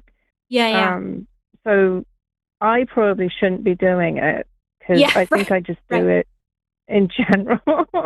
But there it seemed to be, much more, and perhaps that's one of the reasons that place is so special, because for whatever the dampness, the humidity, whatever it is, right? Yeah. Was causing people to feel that way. It's kind of an interesting rabbit hole to go down. Yeah. I can't speak to. I wonder if you could do something where you, again, I don't know that you would be if you're naturally very staticky, you might not be the ideal person. But theoretically, I wonder if you could get a bunch of people who have a connection to the stones, and then see if they can prompt the same kind of feeling, in like a double blind kind of study with like stones that were from the site and then stones that they just say were from the site, and see if it's something placebo-y or something that they can tease out themselves. But I'm kind of just thinking aloud. I won't hold you. I know you were trying to skid out. No, I just didn't want to take up too much of your time for the callers. All good. I just appreciate you chatting. All right. Well, thanks very much. All right. Sure then. Take care. All right. Let's see. Oh, yep. There we go. Okay. All right. Awesome. No, that was a good talk, and I'm glad we got into an area that I could give some feedback into. But I'm sorry, John. I know it. No, you're good. I love listening to you, talk about this stuff, the things that you're passionate about, and everything. So, I mean, it's always sweet. It's always great listening to you. Yeah. Monologue is more likely, but Which I don't know if anybody else here knows, but Erika is actually going to be joining us in October here in North Alabama. I know, sadly, North Alabama for Rocket City Reason. If you want to go to rocketcityreason.com, you can check out the list there. Erika's at the very end of it. She's going to be up on stage at the same time as Forrest, and it's not going to be an 8-hour night for sure, because we do have a live line show that we're planning on doing after that. But maybe it won't be. Maybe. But yeah, Erika will be in North Alabama if anybody is near North Alabama in October. So definitely check that out. But we do have another caller on the line. But hey, if there's any theists out there in the comments, if we could get one theist to call in for the night, Please, that would be great. We're begging. We're begging so nicely. Please. Yeah. 720-619-2288. Call in. We would love to debate you on any of these lovely topics we've been talking about tonight. So next up, we've got Caitlin calling in. What's up there, Caitlin? How you doing? Nothing much. Caitlin, I remember you from last week. You were the first person I thought of when Forrest said that he was not going to be on tonight. My immediate thought. Yeah, I saw yesterday's show and I heard him say that. And I'm like, what? Yep, I thought Caitlin is going to be so disappointed. Not because John is here, because Forrest isn't, because Caitlin wanted to call to ask. It's so hard to find both of you on the same show. I know. We host a Blue Moon style 8-hour. It's sort of like a what would be a good example? It's like a salmon spawning where it's rare, but when it no, that's not a good one. Maybe a manta ray Two ships passing in the night. I don't know. You're the biologist, so. Yeah, I'm trying to come up with something that it's like it's rare, but when it happens, it takes fucking forever. That's what I'm going for here. Takes forever. I was going to think of locust swarms. Not locust. A locust cicadas. storm. That's perfect because we eat away all your time. That's exactly what it is. It's like a locust. Well, I'll do my best without Forrest assistance here, regardless. Since I don't want to punt you again. And I'll try calling back next time you both are on, even if it's in a month. Give it a go. As I hear Shame you him, try not and do me. like once a month. Yeah, I will. Well, I heard he's traveling, so I don't want to shame him too much. No, you can shame him. I'm giving you permission. Okay, I'll tell him that then. So can my partner was thinking about like writing fantasy and wanted to think about making it scientifically accurate. And we came across the question of if there's speciation and two species can no longer breed, can't like say, I don't know how far you want to go, because obviously there are some animals that can copulate but that don't have like fertile offspring.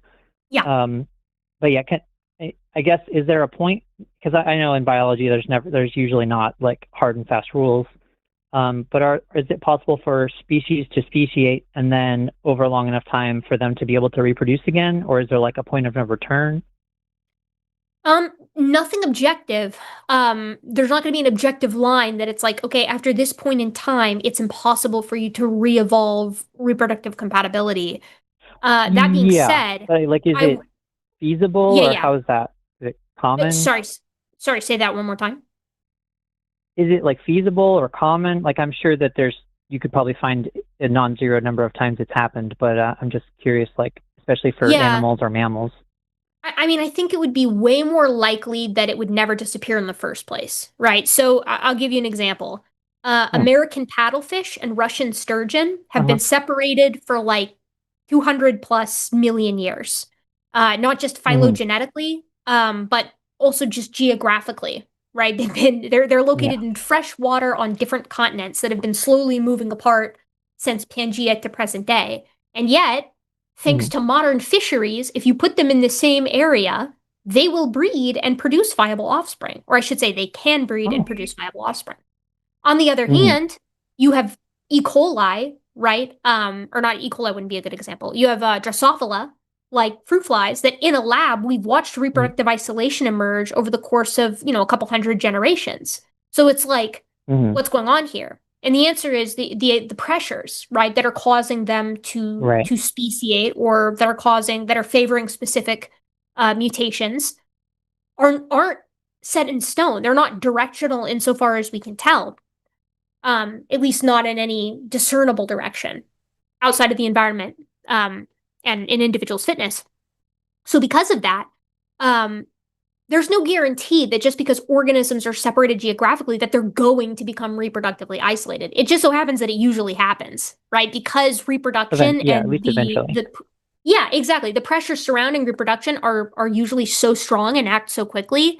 Odds are it's going to happen, but it clearly doesn't happen every time, as with our fish example. The question of could reproductive compatibility re-evolve is a lot tougher, right? Like could a cat ever re-evolve reproductive compatibility with, a dog, given they both descend from a carnivoran, from the Miocene? Maybe. But I would assume probably statistically that that's very unlikely, because in those animals you're looking at a mechanical, like several pre and post zygotic isolating mechanism. So one, like, do they live in the same place? Not really, right? Let's say we're looking at like a wolf and a lion. It's like, do they live in the same place? No. Right. Okay, well, what if you put them in the same place? Would they be attracted to each other? No, they'd probably try to kill each other. Okay, what if you gave them some kind of special love potion so that they would try to mate? Would it physically work? No, probably not. Even if it did physically work, would it be possible for conception to actually occur between the sperm and egg? No, probably not. Even if conception did occur and the sperm bypassed the zona pellucida and actually began division, would you end up with something viable? Nope, the chromosome numbers are way too different, as are many of the mechanisms developmentally that would happen. So like there's so many steps that would have to be overcome for those things that are so distantly related to re-evolve compatibility. My guess would be that for stuff that distant, the answer is probably no. But for stuff that's closer, like say humans and Neanderthals, like maybe Neanderthals never went extinct. Right. Well, we were already on our way towards reproductive isolation. At least that's the current thinking, given we don't have any of their mitochondrial DNA. So what if you reestablish contact, though, before that reproductive isolation could fully take hold? Well, yeah, then you could recover that compatibility by selectively mating or encouraging matings between individuals that, for whatever reason, they just lack that hybrid sterility. So I think you could, in that case, re-evolve reproductive compatibility, but not in something as distant as like two carnivorans. Does that make sense? Yeah. So that was like my thinking is like and obviously there's not like a hard and fast rule, but the way I think of it is I specifically think of Back to the Future, like going past the windmill in Back to the Future 3. Like there's some point of no return where like theoretically it could happen, I guess. But like you said, the pressure, it'd be so unlikely that all the pressures to align all of those steps that you said would need to happen. Right. It's like, I was thinking even, Sorry, go ahead. My thing was, mine was a bad example anyways. You go ahead. Oh, okay.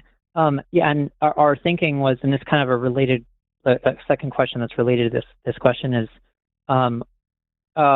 would you consider humans to be any species from the genus Homo? Because it was, in the fantasy, it was like humanoid, like hominins, human-like species. And if they were speciated and were different enough for a long enough time, but then in this hypothetical future, they can actually breed, and now they make some like, hybrid. Yeah. I'm a cladistic thinker personally. I like clades more than grades. And so for me, when I say human, what I'm thinking in my head is Homo sapiens, right? Like I'm not thinking Neanderthals, I'm not thinking Denisovans, I'm not thinking Erectus.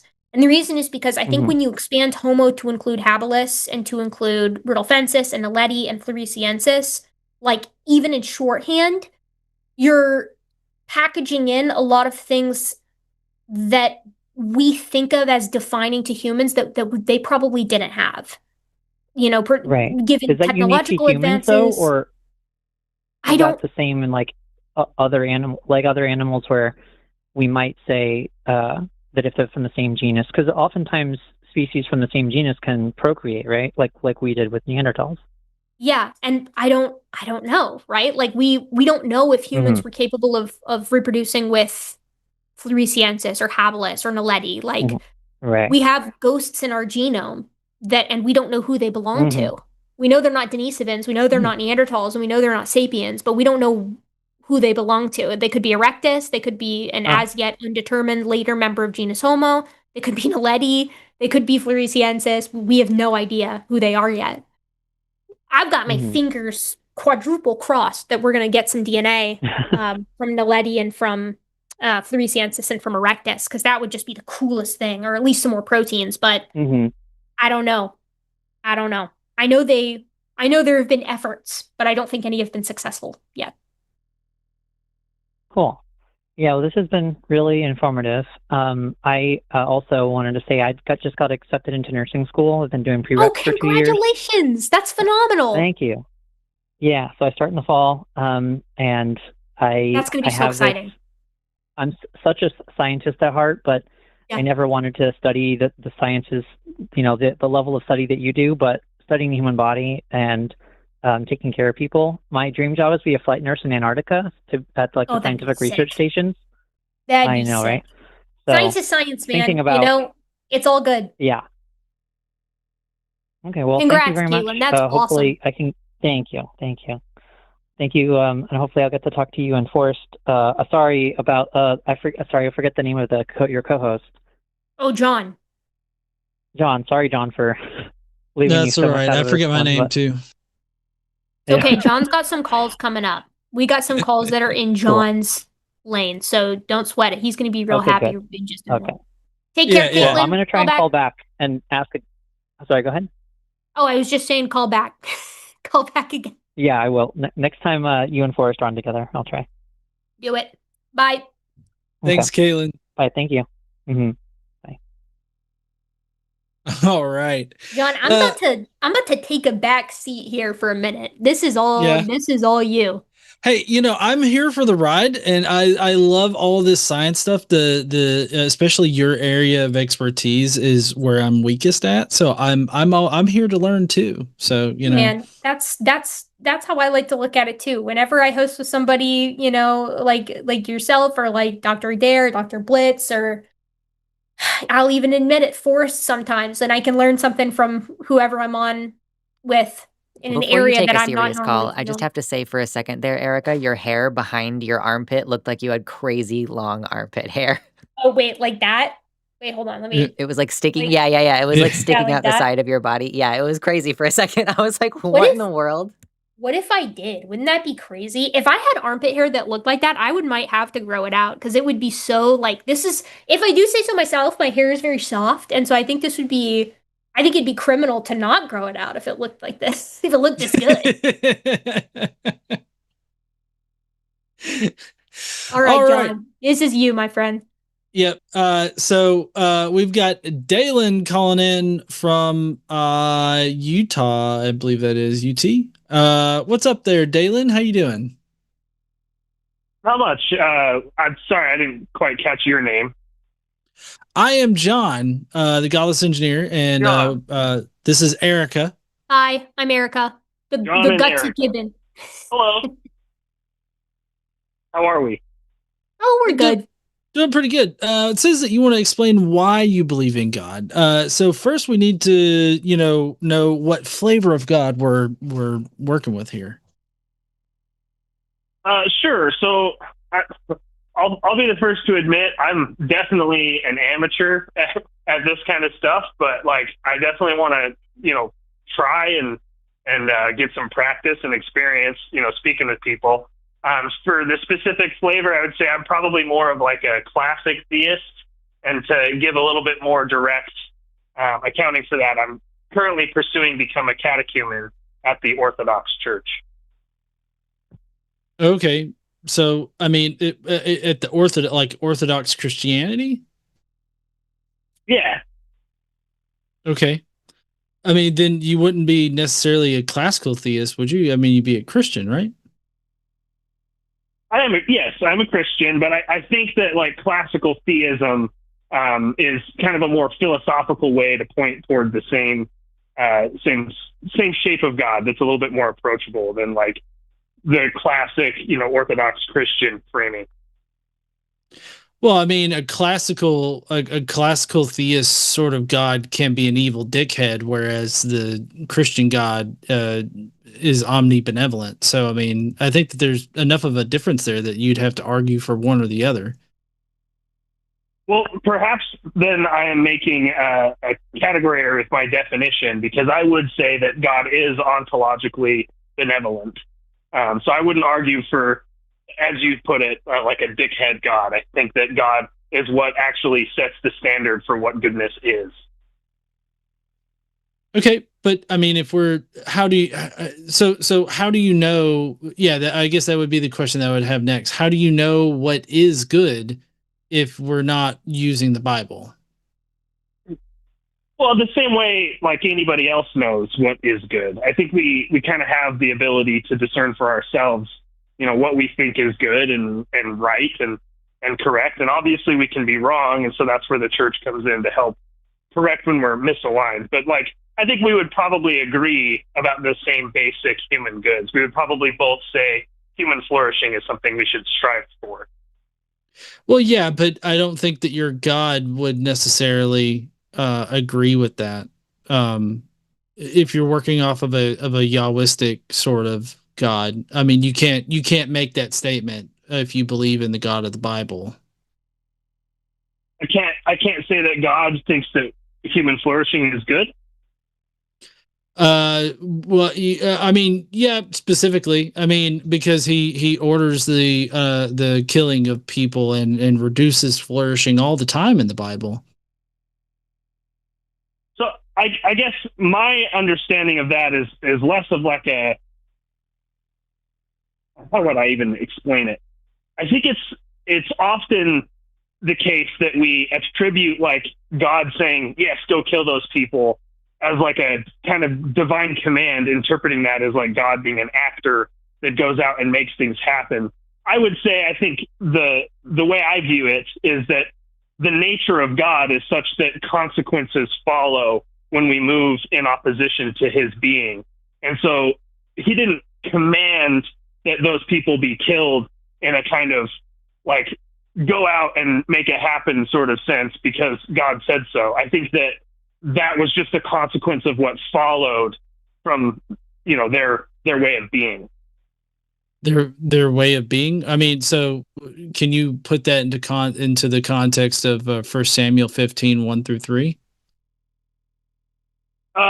I'd have to look up 1 Samuel. I'll be the first one to admit, like, I'm not like the most knowledgeable about the specific Bible, but I'll look it up for sure. 1 Samuel 1:15, you said? No, 1 Samuel 15 and then 1-3. 1-3. And the Lord your God, the one that sent to anoint you king over his people of Israel, I will punish the Amalekites for what they did to Israel. Go attack. Yeah, so I would probably say that it could be the case that, the people of Israel would, just like with any other culture, they would have a kind of response toward being mistreated by another culture. And you could extend any kind of logic that like there may be some retaliation. And so I would say like, yes, God commanded in this scripture, but I wouldn't necessarily say that necessarily means that God himself is unjust, because we would have to know the full scope of what they did. And again, I'll be the first to admit this. I'm not the most comfortable at like trying to defend specific scripture. Well, I mean, so I guess I don't understand in what context could stabbing babies in the face or slitting their throats, breaking their necks, killing babies, how is that? How can that be a justified or good thing? Like, what can you maybe explain that thought process to me? Well, it's not that the thing itself would be good in a vacuum, right? Like, if it were the case, let's just say that it was wrong to always kill any babies, and anybody who does that will have some kind of divine consequence that maybe would lead to their own babies being killed. I wouldn't automatically say any time there is a consequence that's automatically evil. You don't think that it's evil to kill babies? I didn't say that. Were the Israelites acting in line? Hold on, let me ask you this: were the Israelites in this instance acting in line with God's benevolent nature when they stabbed babies in the face? I think God's nature includes justice, and to the extent that they were enacting God's justice, then yes. Okay, what justice for what? I mean, I know that you don't know the context, because the context is 400 years prior to this, the Amalekites were kind of dickish to the Israelites as they were coming out of Egypt. They, I mean, it was just normal in group, out group, two warring tribes kind of thing. And maybe they had some skirmishes in that 400 years. But I mean, this was essentially God being like, sorry, I'm gonna imagine this is like a beer, right? And God's up there in heaven, like, look at those bitches over there eating fucking crackers and shit. Go kill their children, their women, and their babies, and all the men. Just kill everything, even the livestock. Go do it now, because they're over there eating fucking crackers. And so, like, in a drunken rage, I guess God, orders them to go and take this vengeance upon them. So even if we were to give you the warring men of that city, let's say those get wiped out, what's the how can it be justified to kill the women who haven't done anything to the Israelites or had any control in that society whatsoever to make any kind of decisions that would have affected the Israelites? And that goes like double and even triple for the children and infants. Why were they wiped out as opposed to maybe assimilated into the tribe? Like, where's the benevolence in that? Yeah, I mean, look, that's a really difficult question that I think many Christians have struggled to answer over the years. And I'm not going to pretend that I'm going to be able to summon some profound answer, but I'll do my best. So Dalen, hold on one second. Okay. Let me, Erika. I'm here. What's up? Yeah. Hey, so is it, could there ever be a good reason to go to another nation and start stabbing their babies in the face? I mean, from where I'm sitting, outside of a hypothetical where it's like the entire universe will implode if you don't do it, which I think those hypotheticals are stupid, then no. And even then, it still wouldn't be. You know what I mean? Oh yeah, totally. You see how easy that was, Dalen? I mean, if Christians are having to struggle over the question of, is it justified to stab a baby in the face or slit a baby's throat or break a baby's neck or something like that, if that's a really tough topic for you, like, don't you think that maybe there's a bit of a deficiency in your theology?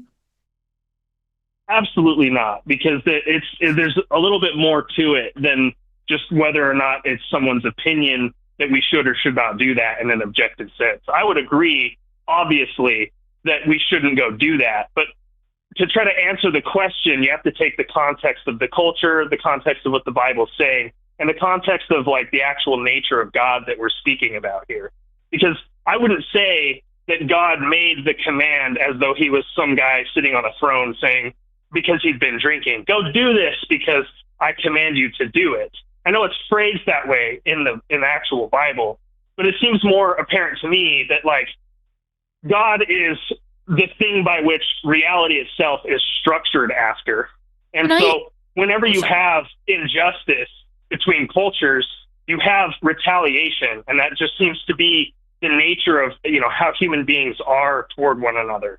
And so I'm not willing to say automatically that, like, you know what I mean? Because I don't think that it was just a guy sitting on a throne commanding, go do this. Can I ask a question? Like, this is I'm sort of sitting on the sidelines on this one.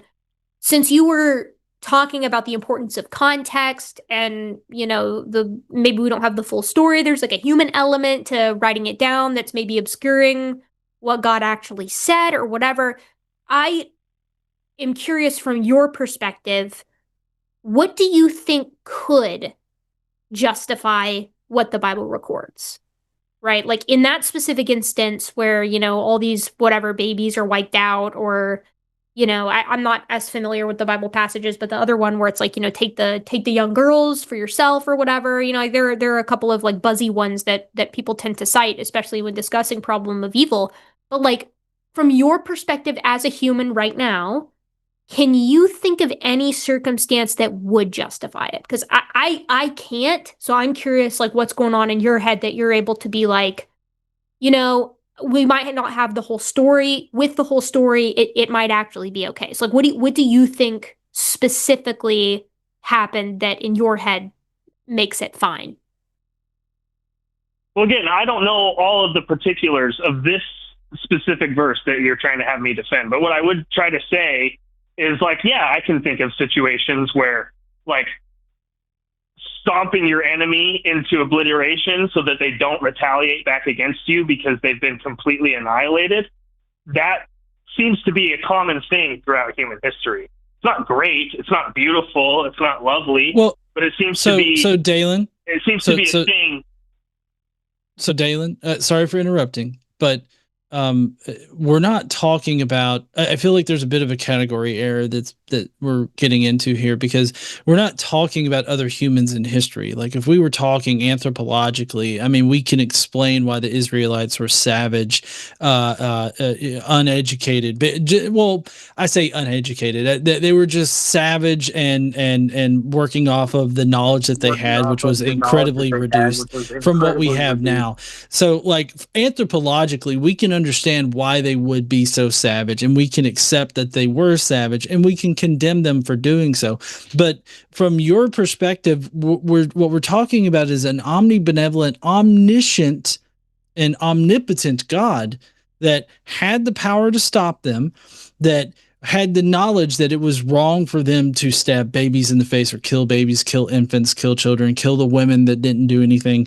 And if he's truly omnibenevolent, there's so many different ways that we could have accomplished whatever he was trying to accomplish there without the needless suffering of this people group. That from that perspective that you're operating on there, that is what we're actually challenging. We're not challenging the anthropological view of this that we can easily accept and incorporate. We're talking about this whole idea of an omniscient, eternal, omnipotent God that is commanding this. To me, like the issue that I run into is considering him omnibenevolent, but then him also doing this, because further on in this passage in 1 Samuel 15, he actually rips away the kingship from Saul, because Saul doesn't unalive or kill everybody there.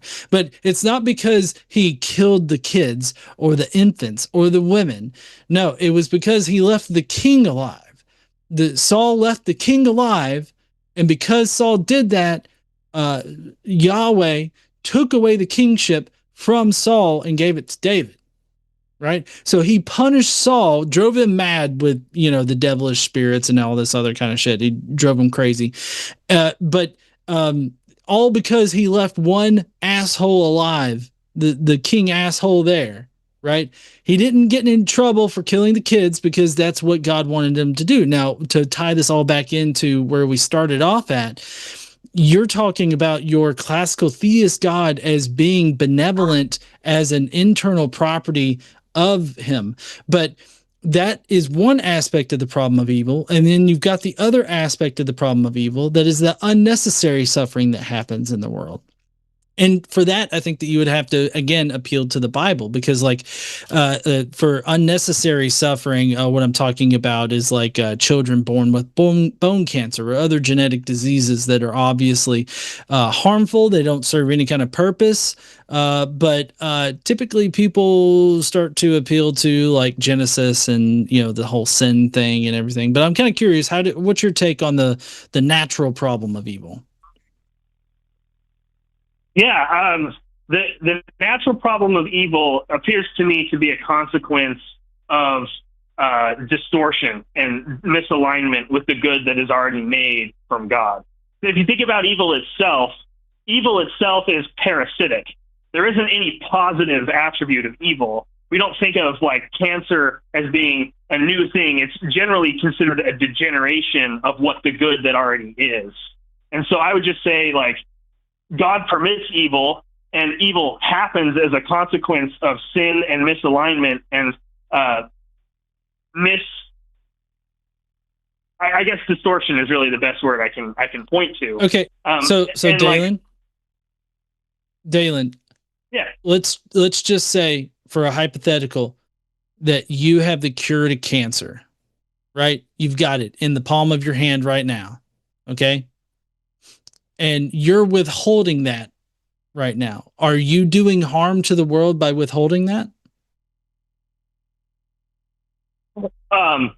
Well, me personally, as like a creature inside of reality, yeah, I would be. Okay, then why is it, why it kind of seems like you're already stepping into the special pleading aspect of it. God, if he's omniscient and he's omnipotent, right, and he's the creator of all, he has the cure for cancer. He can make cancer go away. He can make it stop right now. But he doesn't. He allows it to continue, or he doesn't reveal the recipe for curing cancer to somebody on earth. He just allows cancer to wreak havoc, right? So if it would be evil for you to withhold that cure, why is God withholding that cure not evil? Well, I'm gonna try to avoid the special pleading you're gonna try to say. It would be a category error, but I'm not even gonna try to go there. I'm gonna say that the answer to that is that God permits real freedom inside of reality, and real freedom creates real consequences for distortion. And so I'm not convinced that God could take away cancer without also taking away other goods that come out of the freedom, such as love. You think, hold on, let me get this straight and make sure that I understand what you just said.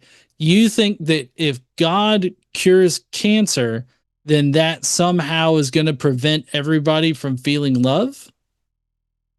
No, that is a little bit of a reduction on what I'm saying. I'm saying that free will and free movement inside of this experience of life allows for real distortion. And that real distortion is where terrible things and evils actually come from. And I think that all of creation is so distorted and broken from such a great period of time that it maybe could be the case that God could cure cancer in an individual instance, but like curing cancer as an entire category, that might have taken a whole different approach to creation that would have prevented things like love from being real. So can God cure cancer, but also allow all of that to still happen? Because he's omnipotent, right? He's all powerful. He created the universe. He manipulates reality to his will. He could cure cancer and still have everything else work out fine, right? Again, are you speaking on like an individual personal level, like he could cure someone's cancer, or are you saying like he could prevent the category of cancer from ever existing? I mean, he can prevent cancer in general. So again, I would say that the real answer to that question is that distortion and evil and things like cancer are a consequence of real freedom inside of being. And so I don't see that we could remove those things as a possibility, because doing so would have to reduce freedom. So you're saying that God's not omnipotent? No, that's not what I'm saying. Okay, well, if God can't remove cancer because it would cause all these unwanted changes that he would not allow, then that means that he's not all powerful. But if he is all powerful, then he can remove the cancer from ever existing, prevent it altogether. And he can stop that, and nothing else will be affected. Like if he is all powerful, that is a possibility. Like that's just a natural consequence of your theology here. Well, so in order to remove evil, you would have to take away freedom, because again, we're saying that we have evil as a consequence of the deterioration of the good. You can see that everywhere, not just in cancer, but like a lie is the distortion of the truth. Lust is the distortion of the person. So if God were to remove real freedom and therefore remove all consequence, then I think that there would be less goods that could come of that. And so it reflects God's nature to allow the good, even if that also means that he allows evil. He permits it. Okay, and so I'll just simply go back to the, if God cures or eradicates cancer, then we apparently possibly could not feel love anymore. That's a wild take there, bud. I don't know how that's going to work out for him. Well, that's a complete reduction on what I'm actually saying. Is it a wrong reduction? I would say so. Yeah, I would say you're reducing What's it wrong beyond about it? what I'm really trying to point to. Well, What's you're wrong trying to about say that you're trying to say that like love is somehow tied to cancer, and that's not what I'm saying. No. I'm not. I didn't say that. You said that. That's not what I said. No, yes, that's exactly what you said. You said that if God takes away cancer. No, hold on, Dalen. If God takes away cancer, then he somehow has to take away free will, which means that we wouldn't be able to feel love. I mean, it's a direct line. It fucking looks like Noah's family tree. I understand why you think that, but let me try again, okay? I made a distinction between whether he could cure cancer in a specific instance or whether or not he could prevent cancer from even existing. And he said prevent cancer from existing. And I'm saying cancer, as we both agree, is an evil, and evil is a corruption of the good, which comes about as a consequence of sin and distortion and misalignment. Okay, so hold on. All right, you're throwing. Let me finish, okay? Because in order to prevent evil, he would have to prevent any free will to choose against the good. And that is where we see all kinds of evils, including cancer. No, okay. So you keep throwing around a lot of theological terms here. Like you keep mentioning sin, you keep mentioning like what is good and everything like that. But you would have to ground that in some kind of definition, right? Like you would have to ground that in whatever thing that you want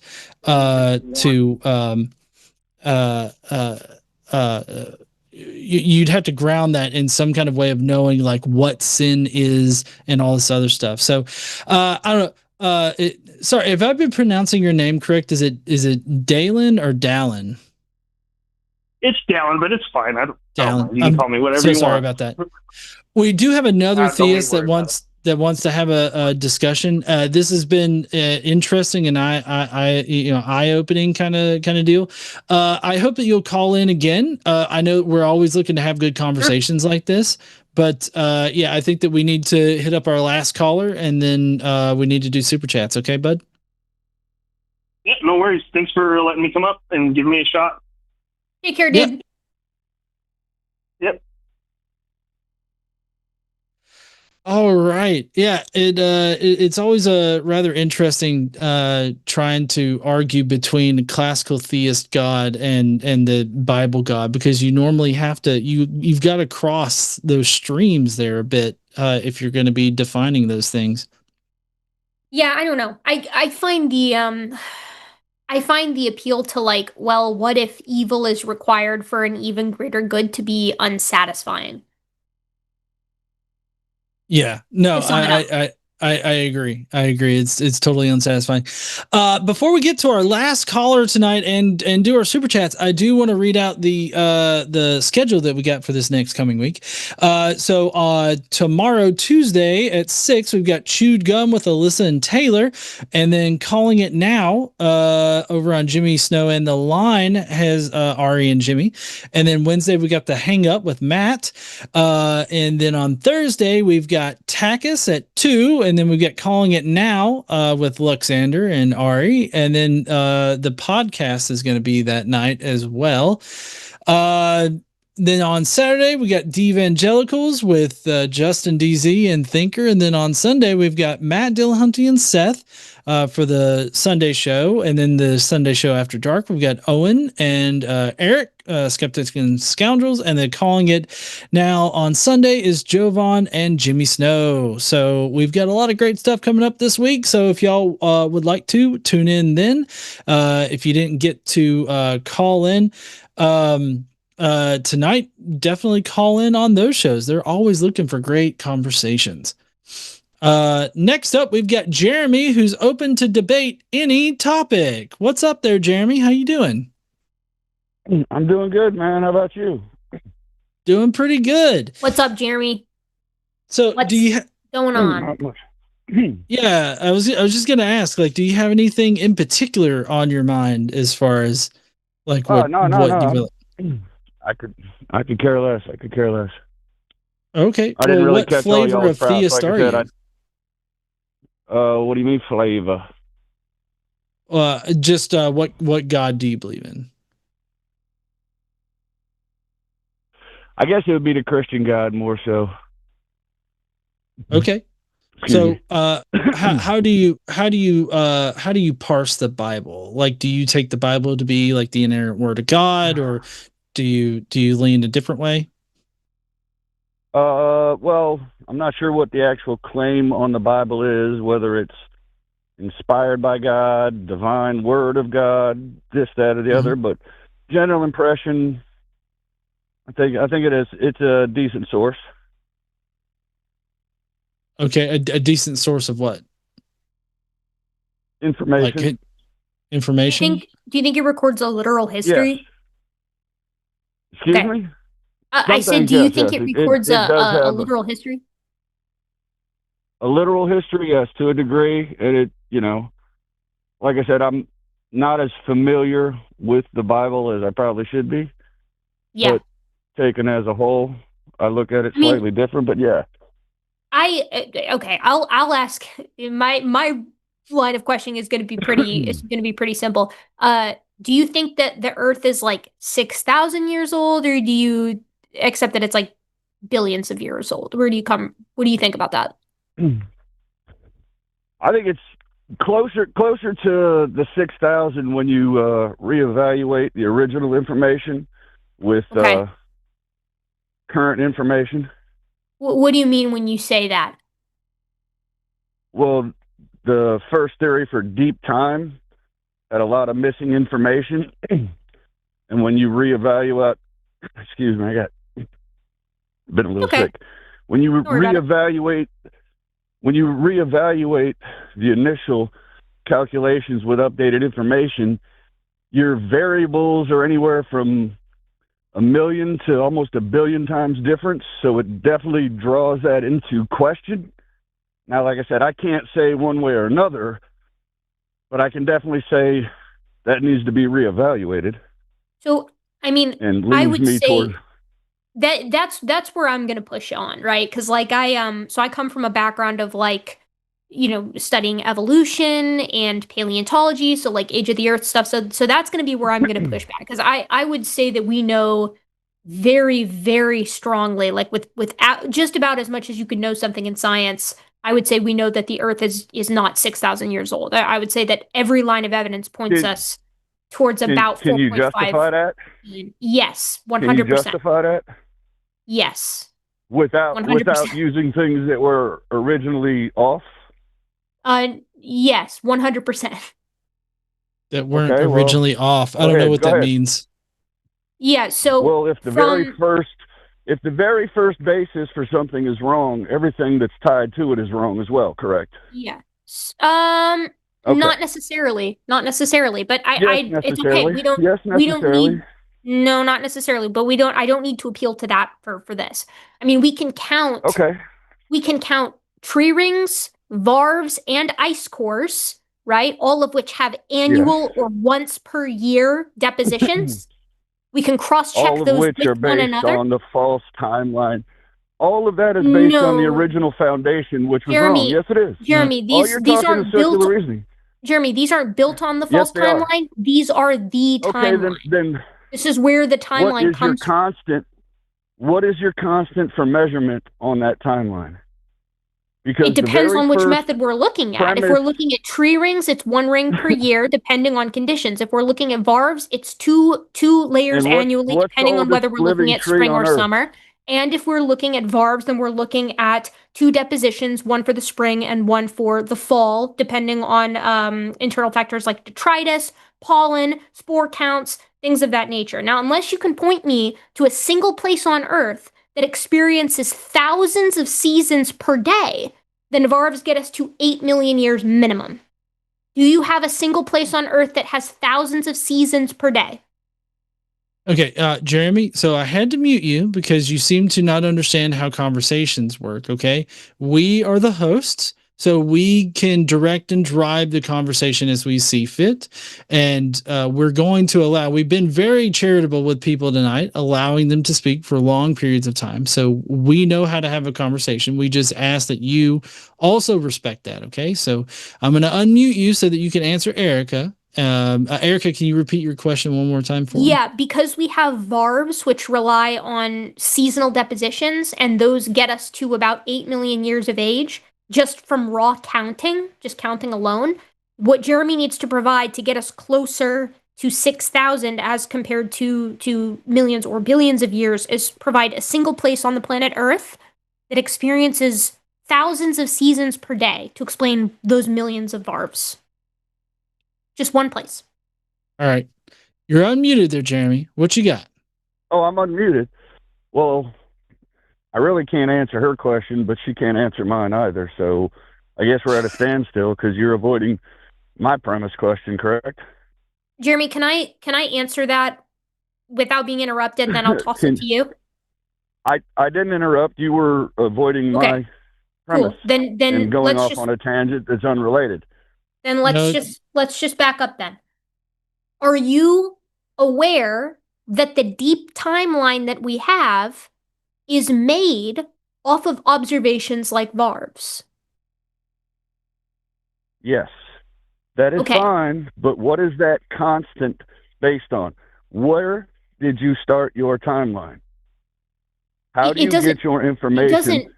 It doesn't matter where we start it. If we're asking the question, is the Earth closer to 6,000 or millions, if not billions of years of age? If you have a chunk of time, or excuse me, a feature that cannot be deposited or created faster than 8 million years, then the Earth is at minimum 8 million years old. Where do you get that 8 million years for your reference point is my point. By counting You're saying things varves. that aren't validated.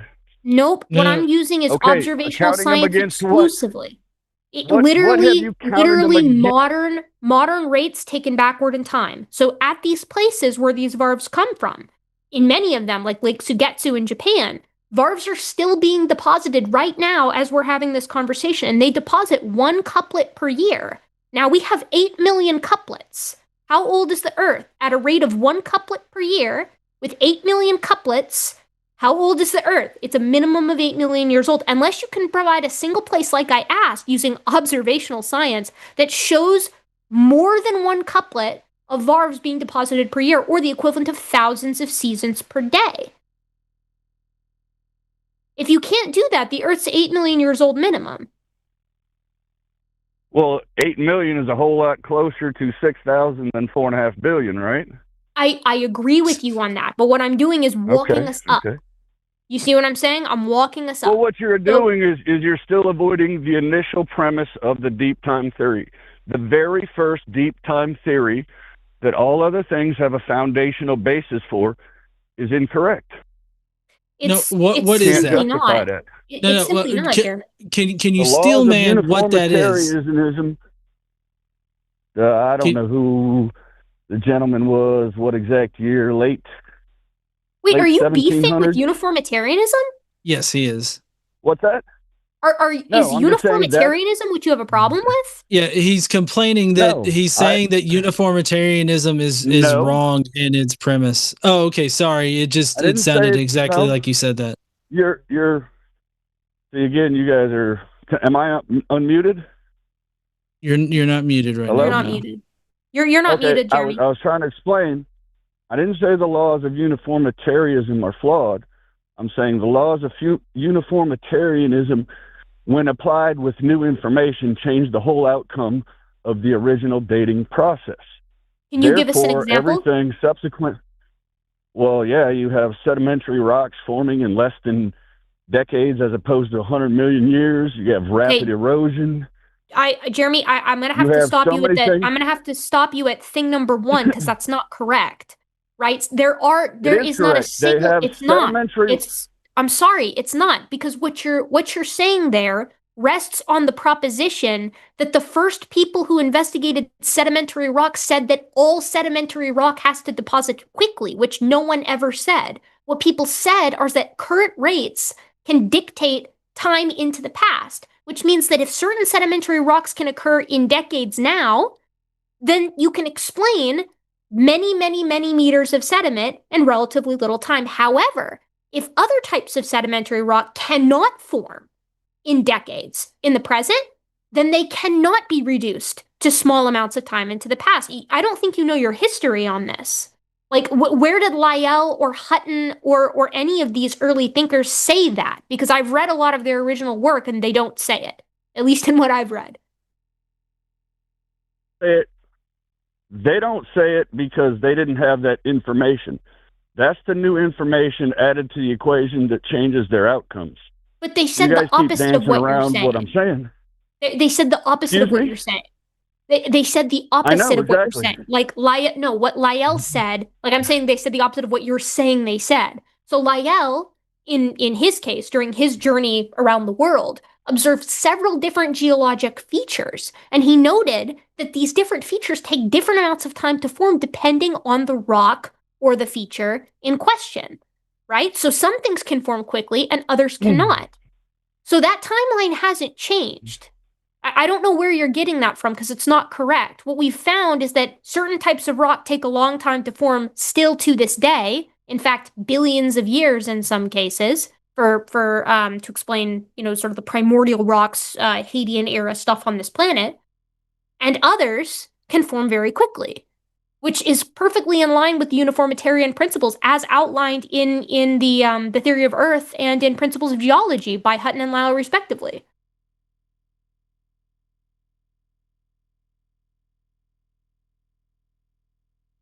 Jeremy, you're not muted, bud. Oh, okay. I didn't know because you guys keep muting me. Jeremy, Jeremy, you keep not knowing how to have a conversation, so I have to continue muting you. Okay. I don't understand how you're saying I don't have a conversation. I'm trying to explain my point. You keep cutting me off and drifting away from my point and directing me a different way. You're saying they didn't use that information. I'm saying exactly. They didn't have that information. That's the missing information. That's the missing data that, when applied to their original calculations, changes the conclusion. And no matter how you reword it, they didn't draw any information. They didn't draw any conclusions. I don't know what you're talking about. What they did was they observed processes occurring in the present and observed no exception to some of them, which meant that the Earth was necessarily a lot older than people thought. That's all they observed. No one put a distinct number to it in Hutton and Lyell's time. I think you're misrepresenting the facts. Have you read Theory of Earth by Hutton? Yes, I have. Okay. No, I haven't read that. Can you please quote? Wait, you have or you haven't? No, I have not. Okay. Have you read Principles of Geology by Lyell? No. Okay. So but those are all irrelevant. They're not. No, they're not. That's where their calculations those are the are. primary texts of what you're talking about. You're saying that they are wrong, and you haven't even read a fucking word that they've said. Would you agree that in a theory or a calculation, if you don't have all the information necessary and you do the equation, you're going to come up with a wrong answer? Jeremy, I agree with that in principle, but the problem is that's not how these that's not how these minimums work. Would you agree that you don't need an exact hold on. I got a question for you because I answered yours, so I want to give you a question and I want to hear your answer too. I think that's fair. Would you agree that you don't need a calculation, a perfect equation to glean a minimum? You don't need the age of the Earth to glean a minimum age for the Earth. Could you repeat that question? I don't need a what? I don't need an age to glean a minimum age? I don't really understand. You don't need to have an equation for the actual age of the Earth to generate a minimum age of the Earth. What am I supposed to agree or disagree? Because I really don't understand the meaning of that question. You don't have to have an age to have a minimum age? What I'm saying is you don't... So, okay, like, let's say I tell you I'm driving to California right now. I'm going to get in the car and I'm going to drive to California. How many hours does it take to get from where I'm at now, which is east of Texas, to California? Do you know? Oh, I don't know, 1,300 to 1,800 miles. Well, is it 13 or 18? That's just a guess. How do you know which one? I don't know, it's just a guess. Yeah, you have to guess. Is there a point to this hypothetical? Yes, because you have to guess based off of the information that I'm east of Texas. Right? So you're given a range. Now, you know it wouldn't take me 2 hours because I told you I'm east of Texas, right? So when I tell you that Hutton and Lyle generated a minimum age of the Earth, that's what I'm telling you. They didn't get the age of the Earth. They got minimum age calculations based off of specific formations. Does that make sense? Yes, but what I'm saying is, I agree their calculations prove this, but their calculations get changed completely drastic. When you have variations from the original calculations to the new calculations with updated information, when you have variations from 1,000,000 times to 1,000,000,000 times difference, it's unacceptable for the laws of uniformitarianism. You're speaking vaguely about these variations and how things have changed. No, you're not speaking specifically, Jeremy. Jeremy, you're not speaking specifically. You're speaking very vaguely about it. Like, okay, explain to me what thing has changed in the algorithm or in the mathematical formula for the age of the Earth. What has changed? Can you specifically when I told say? You denied them. I told you too, and you denied them. You don't remember? But the problem is there are so many different rapid formation of sedimentary rocks. And there are many types of sedimentary rock, right? So, for instance, you can get some types faster than others, which led us into a conversation about Hutton and Lyle and which types take longer, right? So, for example, limestone, organic limestone cannot form quickly. Organic limestone, it cannot form fast. You're disingenuous. What? You're disingenuous because those people did not know the fact that sedimentary rock could rapidly produce. So you're putting shit before it's supposed to be there. I'm sorry, Jeremy, but that's not true. Yes, because again, we're talking about minimum ages, my friend. We're talking about minimum ages, which means that in order for you to be correct here, it would need to be factual that every single type of sedimentary rock that Hutton and Lyle were aware of can actually form in decades, and that's false. That is demonstrably false. The example that I use every time is organic limestone, which cannot be made to form quickly. It can't. There are no conditions where you can get inorganic limestone to the degree that you have hundreds of meters high of chalk in decades. It can't happen. And get this, the cliffs of Dover, which is hundreds of meters of limestone, or at least dozens of meters of limestone, was right where Hutton and Lyle lived. They were aware of it, which means it was incorporated into their calculations, which means you're demonstrably incorrect here. Because, did you mute me? Am I unmuted? You're unmuted now. Hello? Were you talking the entire It's funny time how that, you guys... that Erika was? No, I was listening. I was listening the whole time. Okay. I was waiting for her to, because like I said, she rambles on about this, that, and the other, but she's missing rambles. The point. It's the topic that we're talking about, Jeremy. What do you mean rambles? Yeah, this but is you guys are related talking to about the shit topic that's of not conversation. the point. Is limestone a sedimentary rock? You guys are missing the point. Is limestone a sedimentary rock, Jeremy? I gotta know the answer. I believe so, yes. Okay, so then it has directly to do with the point, right? Because we're talking about sedimentary rocks available to hunt in Lyle. Limestone is the same thing that happens in caverns and caves with the stalactites, stalagmites. Yep, but it's a different type. So that's inorganic limestone. I know it's a different type, but they still form rapidly and under pressure. Things happen. So absolutely incorrect, Jeremy. Nope. I think no. Avoiding that the is main demonstrably premise. wrong, Nope. Jeremy. It's demonstrably incorrect. We know of limestone in its various types, and we've tried to get it to form quickly so that we can use it in our various constructions, right? In various fields that limestone's used in building and things like that. And the type that I'm talking about here, the type that makes up the cliffs of Dover that was available to Hutton and Lyell, is not the type that can form quickly in caves or in factories for good measure. It's organic limestone, which requires the death, accumulation, compaction, and cementation of trillions of microorganisms over vast amounts of time. So, and like you just saying nuh-uh is not a counter, right? Like you tell me it can form fast. I say, yeah, limestone can, but not the kind that I've been talking about this entire time, which is why I've been specifying organic every time I bring it up. But you weren't listening to me when I did that. Or you don't know that much about limestone, which is fair, but then you need to be doing your due diligence if you're going to have this conversation, I think. Yeah, and I'm still leaving you on mute for a second there, Jeremy. I didn't know he was on mute, but I guess that makes sense because he wasn't saying that I was rambling. Yeah, and being at least I took it as being a bit misogynistic there. Whatever. But, who cares? He doesn't know what he's talking about on this subject anyway, so I can't even take it personally. It's like getting mad at a dog for growling at me. Yeah.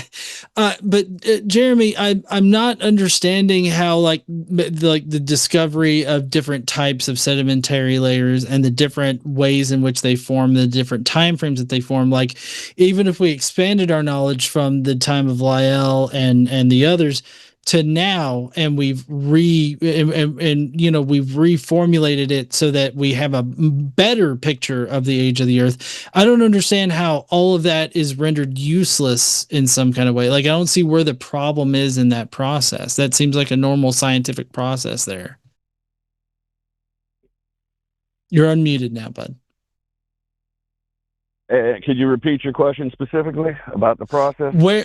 Right. I don't understand. I don't understand, like in the process here of the sedimentary rock, us finding either new versions of it or having a better understanding of how sedimentary rock forms, and that there are different time frames for each kind of sedimentary rock to form.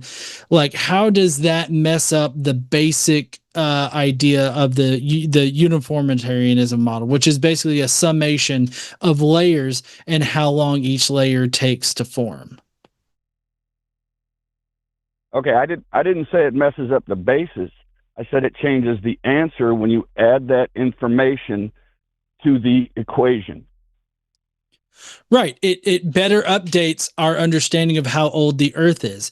They figured up a minimum age of the Earth, which is what Erika was explaining before, of 8 million years, I believe is what she said.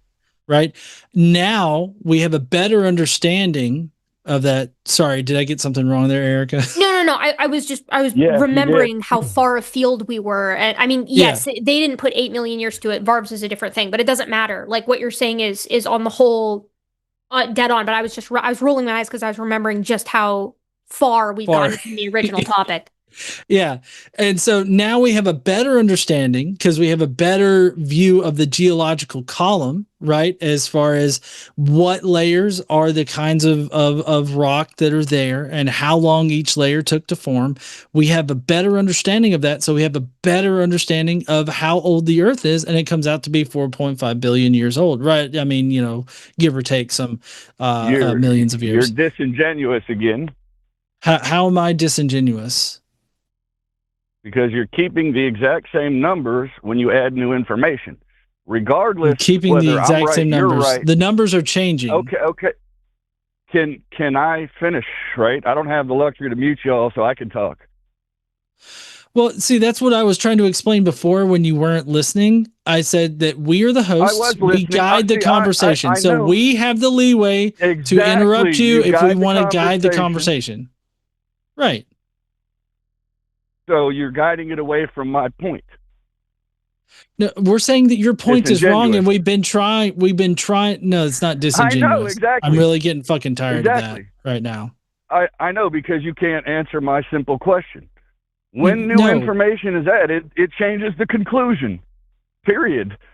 You cannot have you can't have the same outcome when you add new information if it's completely different. Okay, hold on. We're going to take this back. We're going to take this back to my example of driving to California, because I feel like you're missing a really critical driving has nothing to do with it. You guys are missing the critical point. 100%, Jeremy. It's a rate. We're talking about rates in which things happen. So driving is something that is involving a rate. It absolutely is 100% analogous. And here's the example.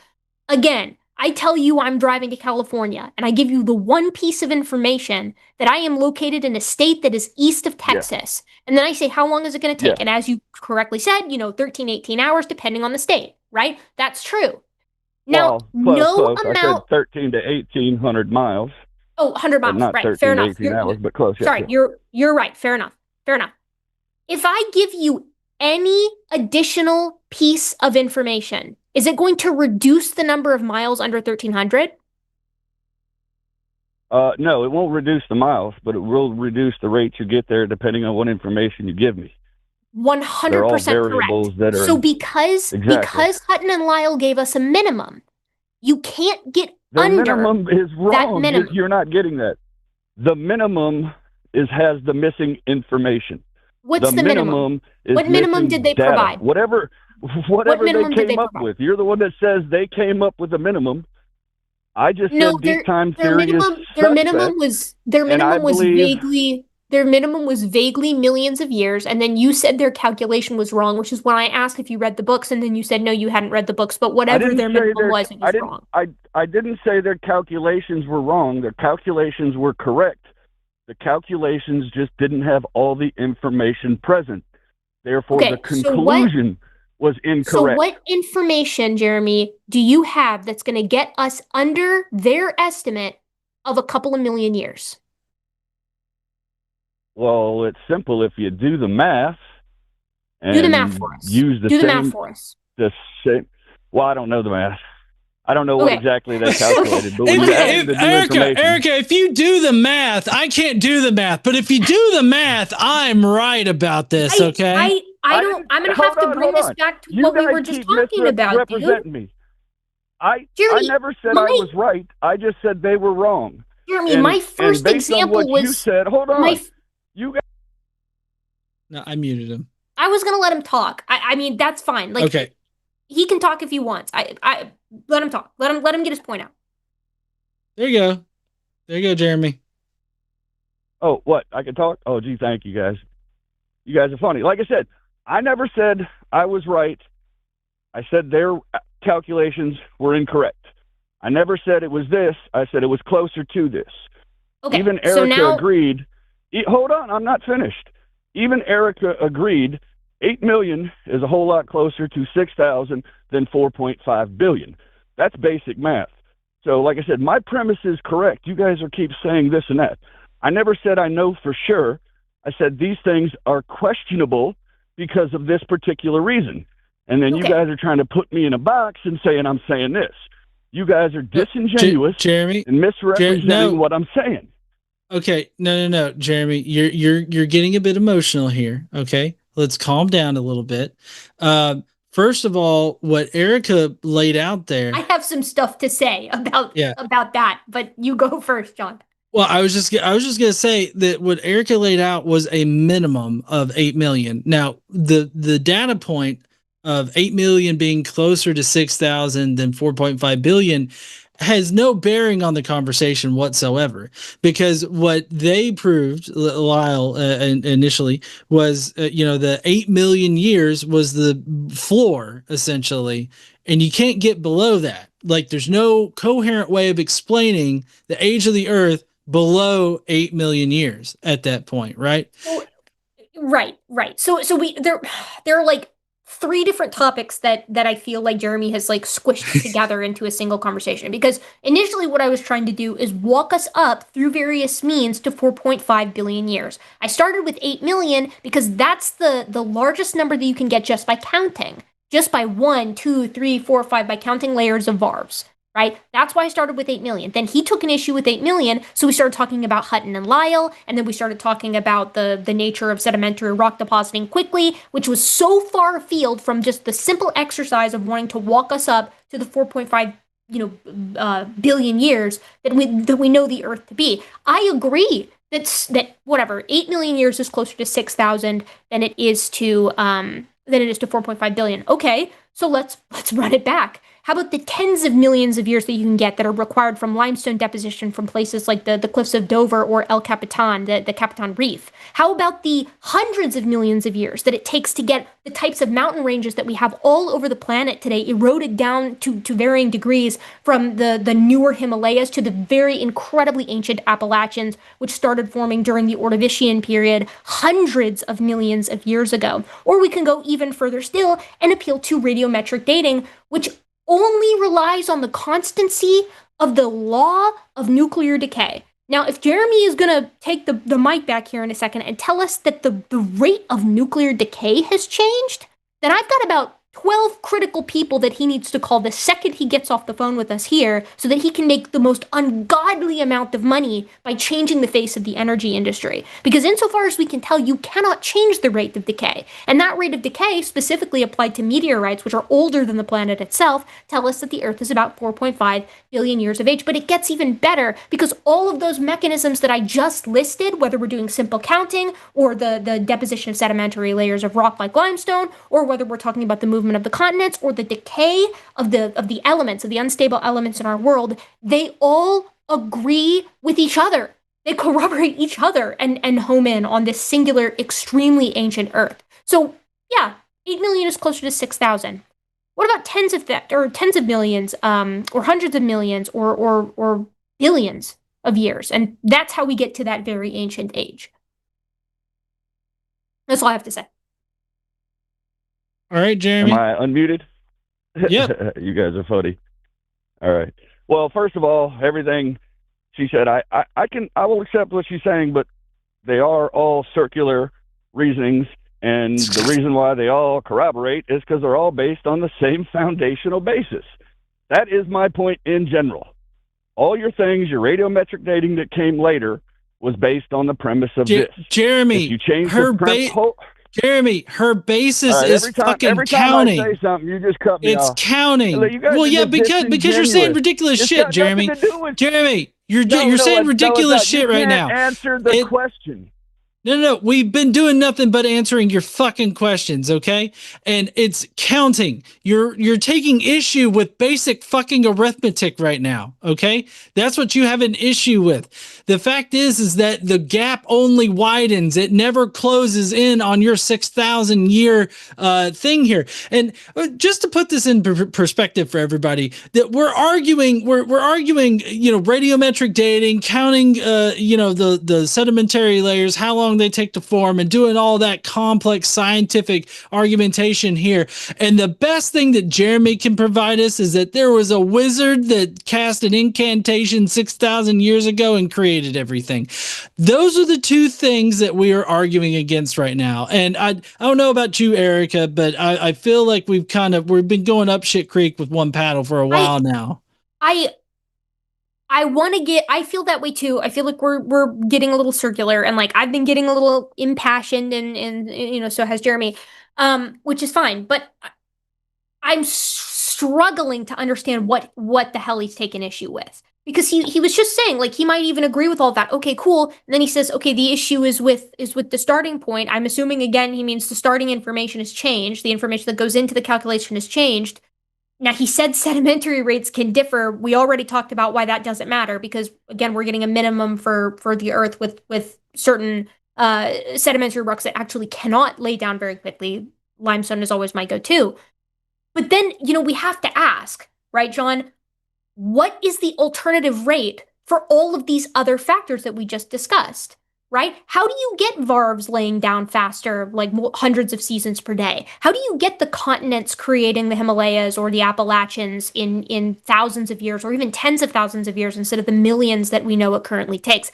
How do you get decay to speed up? Right? I don't know how you do any of those things. And creationists have been at this for quite some time, trying to get these rates to be faster, and they've been unsuccessful.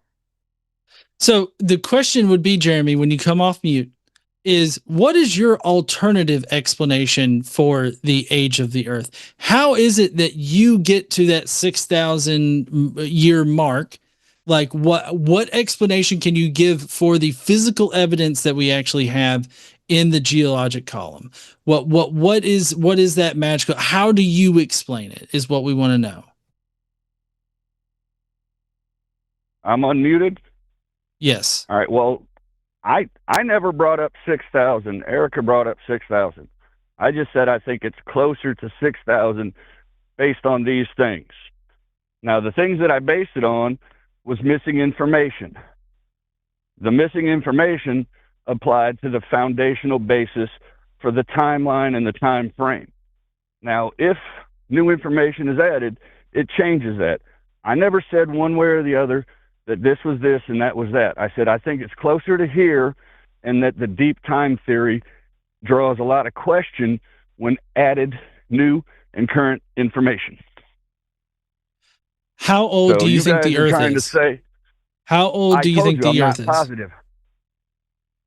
Just give me a number. I'm not 100% what do you think sure. it's closest to? I think it's way closer to 10,000 years than billions. Okay. On the basis of what, though, Jeremy? Like, I feel like we've sufficiently discussed sedimentary rock. I don't know how much of that got through, but I want to know. Just take our oldest estimate. Nuclear decay. Tell me how that happens fast. Well, nuclear decay happens at the same rate, no matter what. I'm just saying the exponents that it's put in place with, and the time frame that it's based against is wrong. The math would still be the same if you changed it from 4.5 billion years to 1 billion years to 1 million years. Whatever math you use is correct. The time frame is inaccurate. So that's not right. That's not right, though. It is right. From a physics perspective, it's not. It's true. No, I'm telling you it's not. You can say whatever you want.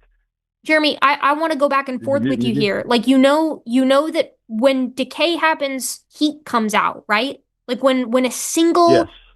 Okay, cool. Do you know how much heat comes out? No, I don't. But I get the process, and I understand that it's circular reasoning. If you're going to justify deep time with something that's based on a deep time premise, that's not what I was going to say. That's not what I was going to say. No, Jeremy, you're not in my head. You don't know what I'm about to say. Right? Like, I don't know that that's what you're going to say. You absolutely do, because you're having a conversation with me. The only relevance that you had, and I will look into it, the only relevance you had are some barbs that I wasn't really sure about, but I'm sure there's somewhere that's tied into mispremises too. It's not. And here's your primary issue with okay, hold on, Jeremy. Hold on, Jeremy. Mute me again. I haven't muted you. I don't have control of the mute button. But I'm trying to get you to let me speak without John muting you. Okay, I'm listening. Okay. What I was going to say is that it's not an issue of shrinking something down, relatively speaking, to get it to be fast. The problem is, if you do that, you release enough heat to vaporize the granitic crust of the Earth over 24 times instantly. If you try to take 4.5 billion years worth of decay, which everyone agrees, even young Earth creationists, seems to have happened on the basis of the rock, and you cram that down into 6,000 years, there's nothing left. There is no Earth. So you can't just collapse it down. There's physical consequences to that. Can I speak? I haven't muted you. Okay. Well, I didn't know. In that scenario, you're using the old time frame to justify it failing at 6,000. And like I said, I'm not saying 6,000. I never said 6,000. I said I think it's closer to that based on these things. That's not how that works. In my opinion, you guys won't even accept the fact that when you add new information, data changes. You said nope, it's Jeremy, still the fucking same. That is not how that works. Regardless. That's not how that works. Even a little bit, that's not how that works. I'm talking about nuclear decay, dude. And that's not how that works, right? Like the way that we know, the way that we estimate. When was nuclear decay established? Do you know that?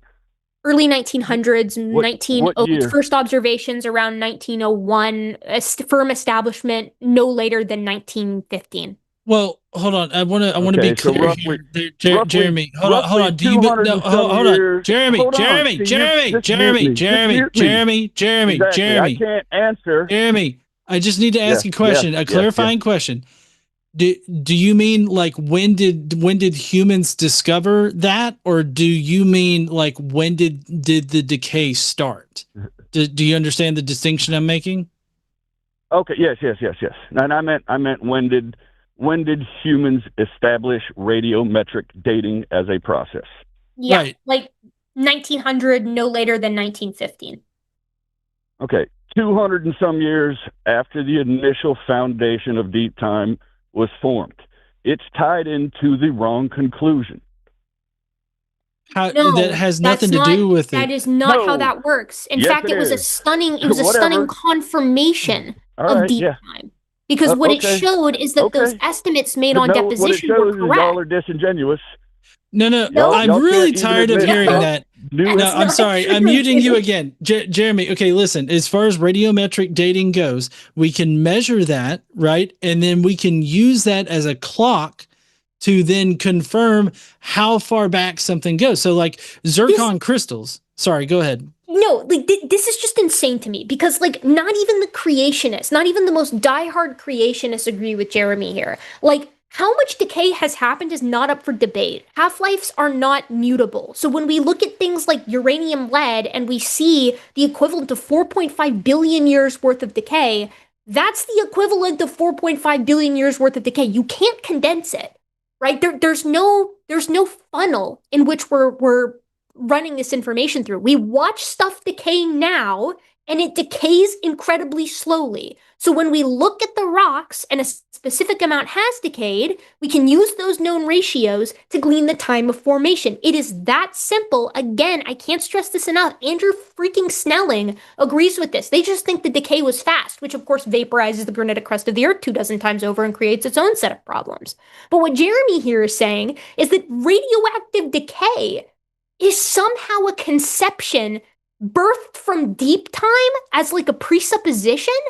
Absolutely not. Historically, that is just not true. And another thing that's really annoying me is that I haven't called you disingenuous or misrepresenting the facts or lying or anything like that. I've said you're wrong on this stuff, but I haven't tried to attack your character.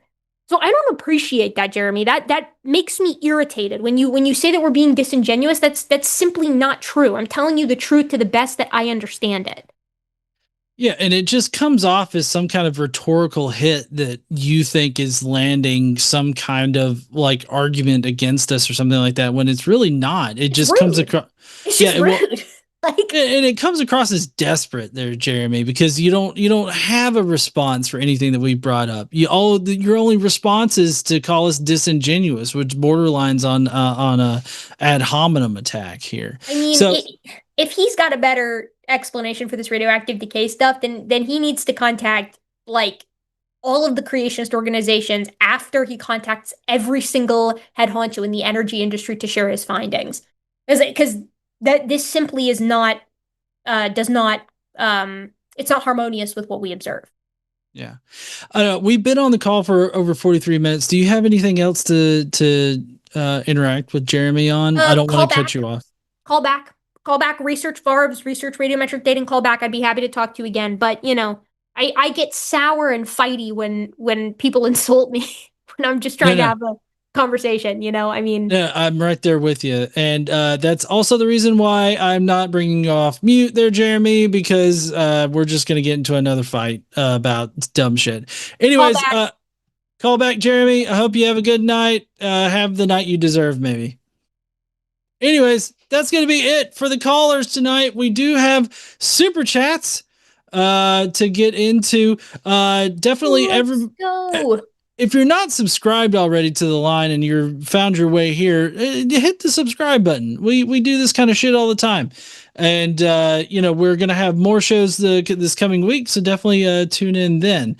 Let's see. I'm trying to. It's also a free way to support the channel. Like if you like the kind of conversations that we have here, even only some of them, right? And you want to support the hosts here or just the channel's efforts to have conversations, liking and commenting and subscribing are awesome ways to tell YouTube that the channel matters. I know it sucks to be told that, and you're like, why would I like something just because some dork online told me to? Because it helps the channel. So yeah, if you want to help it in a free way, we would really appreciate it. Yep. First up, we've got Willamats 1991 who says, with Blade being in Deadpool and Wolverine, does that make the Blade movies part of the MCU? No pun today. Brain hurty too much, too hot. Fix it, nerds. So as far as that goes, it does bring the Blade movies as well as the original Daredevil movies with Ben Affleck sort of into the wider MCU, just because they're on the multiverse kick. So they're saying that they're part of the multiverse, but they're not part of the sacred timeline. And so that while they're part of the MCU, they're acknowledging these wider areas where basically they're claiming that they're just offshoots of the sacred timeline kind of thing. I have nothing to add.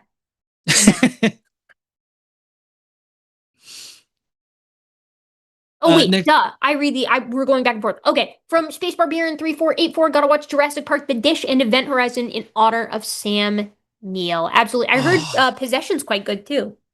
I have watched Event Horizon one time. As a child, like a teenager, dude, it gave me fucking nightmares, and I'm scared to watch it again. I love Event Horizon because it's the kind of movie that's for people who, when you watch horror movies, you get upset that the characters are making the stupidest decisions. Event Horizon is the perfect movie for you because they roll up, weird stuff starts happening, and they're like, we got to get the hell out of here. And you can watch for yourself to see if that saves them from the narrative, but like they do make good decisions. They try to make good decisions. Yeah. All right. Next up, we've got Dernwine sending in 10 pounds there, British pounds. Erika, have you seen a football team? I hear America is looking for one. This is powerless against me because I don't know anything about sports or soccer, to be precise, or football. So powerless. This pun didn't land for me either, but I also do not. Oh, was that a score? 4-1? Oh. Maybe it was a score. I think it was a score. Anyways, I get it. Yeah. Interesting. That's so cool. You ever wonder how much air, you know what? I was going to make inflate somebody with a soccer ball pump until they explode. But I know you, I see you freaks. I know your DA history. I will not play into that. So what I'll say is I'll stomp on you to death with cleats. How about that? From holy mackerel, from $99.99. Incredibly generous from Agni. AGMNI. Yeah. Agnum. Yeah, okay, I'm doing my best. I said it like 4 times. One of those has to be right. Sad to say, my parents donated to the Ark Encounter's construction. Gotta offset that a little bit. You know what? I think a lot of people donate. I think a lot of Christians donated to it thinking it would just be a good way to support, like, God's word reaching people and not realizing the immeasurable amounts of harm that it was capable of doing, and also just how outright fanficky it is. But thank you. Yeah. Erika, real quick, what's the silliest part of the Ark Encounter? I don't know if you've ever been to it. In my opinion, or the overall silliest? In your opinion, what's the silliest? I mean, it's hard to be. Yeah, I have been there. I have a big video on my visit there, actually. Okay. From the scientific perspective, I mean, there's so much you have to understand. There's so much to choose from. Like, for me, it's got to be a multi-way tie between the living quarters of all the members of the Ark, which are spacious, and they've all got these rooms for hobbies and for growing food and for doing metallurgy and, stuff like that, as if taking care of the tens of thousands of Ark kinds wouldn't take up 24/7 of their time, which leads me to number 2, all of the Ark kinds, which make absolutely zero sense. They're the Barrowmans, as described at the Ark Encounter, are outlined not by any clear morphologic or genetic lines, which doesn't make any sense. Also, they have Pachycetus on the Ark, which is hilarious because that's them implicitly being like, so like whales just evolved really fast, like after like it lands on Mount Ararat, like the whales just did evolve really fast from Pachycetus, and it's like that's wild to me. The moon pool, where they're like, don't worry, Noah regulated the methane and gas buildup in the Ark with a fluctuating moon pool in the bottom of the Ark, and I'm like, aren't you not supposed to add to the Bible? Like, all of this is just, where in Genesis 6 is this all? Because, like, you get the basic Ark dimensions, like, but God doesn't say bring the plants on the Ark, and yet Noah's got his greenhouse, like, it just feels very blasphemous to me in an interesting kind of way. Well, did you miss the plaque that says there's some artistic liberties being taken? Artistic license. Artistic license. In case you wonder where my vitriol comes from. But the silliest thing that I pointed out was actually the proto whale animal, Pachycetus, I think is what you said it was. I couldn't remember the name of the animal, but I saw that in the cage, and I'm like, why the fuck would they need that? Wouldn't whales be in the water already? Like, well, no, it's just like it's meant to be like, at least my understanding is that it's meant to be like a just in case kind of thing. Like, so that they can make sense of those fossils, right? Like, in case we find more of them and whale evolution becomes like undeniable. I don't know how else to make sense of it. Like, why do you have the Pachycetidae kind, right? Like, and how is it different from the Indohyus kind, for that matter? Like, what are you talking about? I feel like I have to, for this next one, I got to break out the banjolele and sing it. Because it says, and I don't know what song this is, so this is not going to match up whatsoever to the actual song, by the way. So, I don't know what to do. I'm always in the dark. I'm living in a powdered egg and giving off the farts. Wow, that was so good. Yep. She's really good. R.I.P. Bonnie Taylor, hashtag misheard lyrics. Damn. We've got I gotta scroll down, for Rook is King, Erika's favorite candy is Reese's. Why you skip one? Oh, wait. Look at the top where it says on banner. Oh, I'm an idiot. Okay, I see it. Okay, from Guzman Jones for $5. Might be. I got some rhythm for AI right here, pointing at corkscrew-shaped goose dingaling. Yeah, buddy, take that. It's a punnis.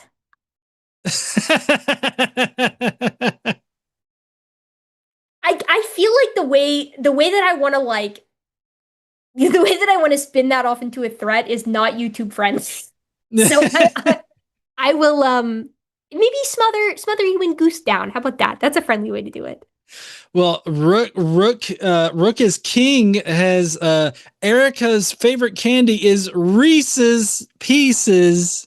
Absolutely not, because I love rhesus macaques. I would not want them to be in pieces. I'm actually the macaque genus has one shooter in these streets, and it's me. I'm the only one that likes them. Everybody hates macaques. I think they're so fun to watch. They're pests. They're mean, but I think they're enjoyable. So, in that spirit, I will send my flying monkeys upon you to rip you to unrelated to what you just said pieces. Not as if it were a pun or a joke. Okay, now I click it, right? So I see what's happening here is I'm trying to control them and you're trying to control them. Do you guys want to I'm not control them? Because anymore. you guys No. can. I'm not doing it anymore. I did it the first time because I did it last time, and so now I'm not. But I just want to make sure I don't jump the gun. Yeah, you still need to read this one that's on there. Or did we? No, we just read it. The versus pieces one. Okay, then move on. Yeah. Okay. There we go. There. I believe it's your turn because I read the last pun. From 725 Kelly Bean for $10. Parth needs to call Jimmy to talk about this. Why is he talking to other hosts about it? I don't really know why that happened either. I mean, I'm sure Jimmy would talk about it. I'm not in Jimmy's head, so I can't even begin to, thank God. So I can't even begin to divine. I haven't even heard his stance on any of that before. So call Jimmy. Yeah. Sacred says, why, John? Why the hate for Fieri? And Erika, most of my biology jokes are corny, but some are amazing. Apologies. My mind is in dark places tonight. My first thought for this one was also inappropriate. So let's go with force feed you a ton of corn and then put you in a microwave, and then the popcorn explodes you. But why do you hate Guy Fieri? What did he do to you? No, so look, it came from a drunken night down in like the Mobile area of Alabama, and I was sitting there. I was two drafts in, and Guy Fieri comes on, and I'm just sitting there with my beer, and I'm like, I could fucking do that. And because in my mind at that time, I was like, all he does is he drives around in his fucking convertible and he goes and he eats food and he's like, bam, Flavor Town. And I'm like, I can do that. About drive-ins, diners, and dives, right? Yeah, exactly. Yeah. And it's become a thing. For some reason, no matter where I go, Guy Fieri has been there and he's eaten there and everybody's happy about it. No shit. I was in Hawaii. Okay. I was in Hawaii. We stopped at a random shrimp truck on the side of the road. Lo and behold, Guy Fieri's been there. His fucking face is on the side of the goddamn thing. And I'm like, motherfucker. He was bringing you to Flavor. He's bringing Flavor Town to you, John. Yeah. Apparently. He knows that you need it.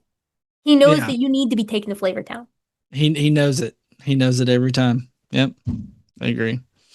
All right. We got I'm not pressing that button. Okay, we got from Sub-J Stan from $9.99.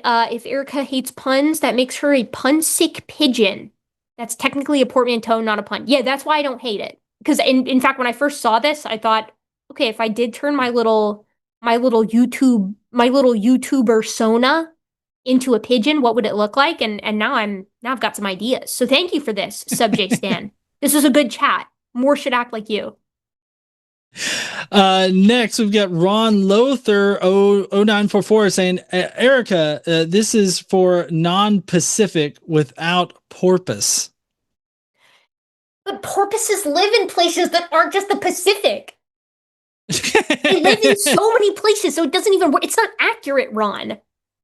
They say that killer whales won't attack people. They won't attack humans. I don't know how true that is, but I've been seeing that claim out and about lately. And I certainly haven't, off the top of my head, I can't think of a wild orca killing anybody, but I will train some to take you out, Ron. From Elliot, 1986 for Elliot K, 1986 for $5. Eric, I cast a hex upon you. A curse of knowing that this statement includes a pun. I wonder if you can guess it. I cast a hex upon you. A hex and the curse of knowing? That's the best I got. Yeah, I'm not sure. So the curse didn't work, fool, unless that was right. Ha. We've got Mario Chartrand 3308 who says, I will restrain myself to pun because I have an actual science question.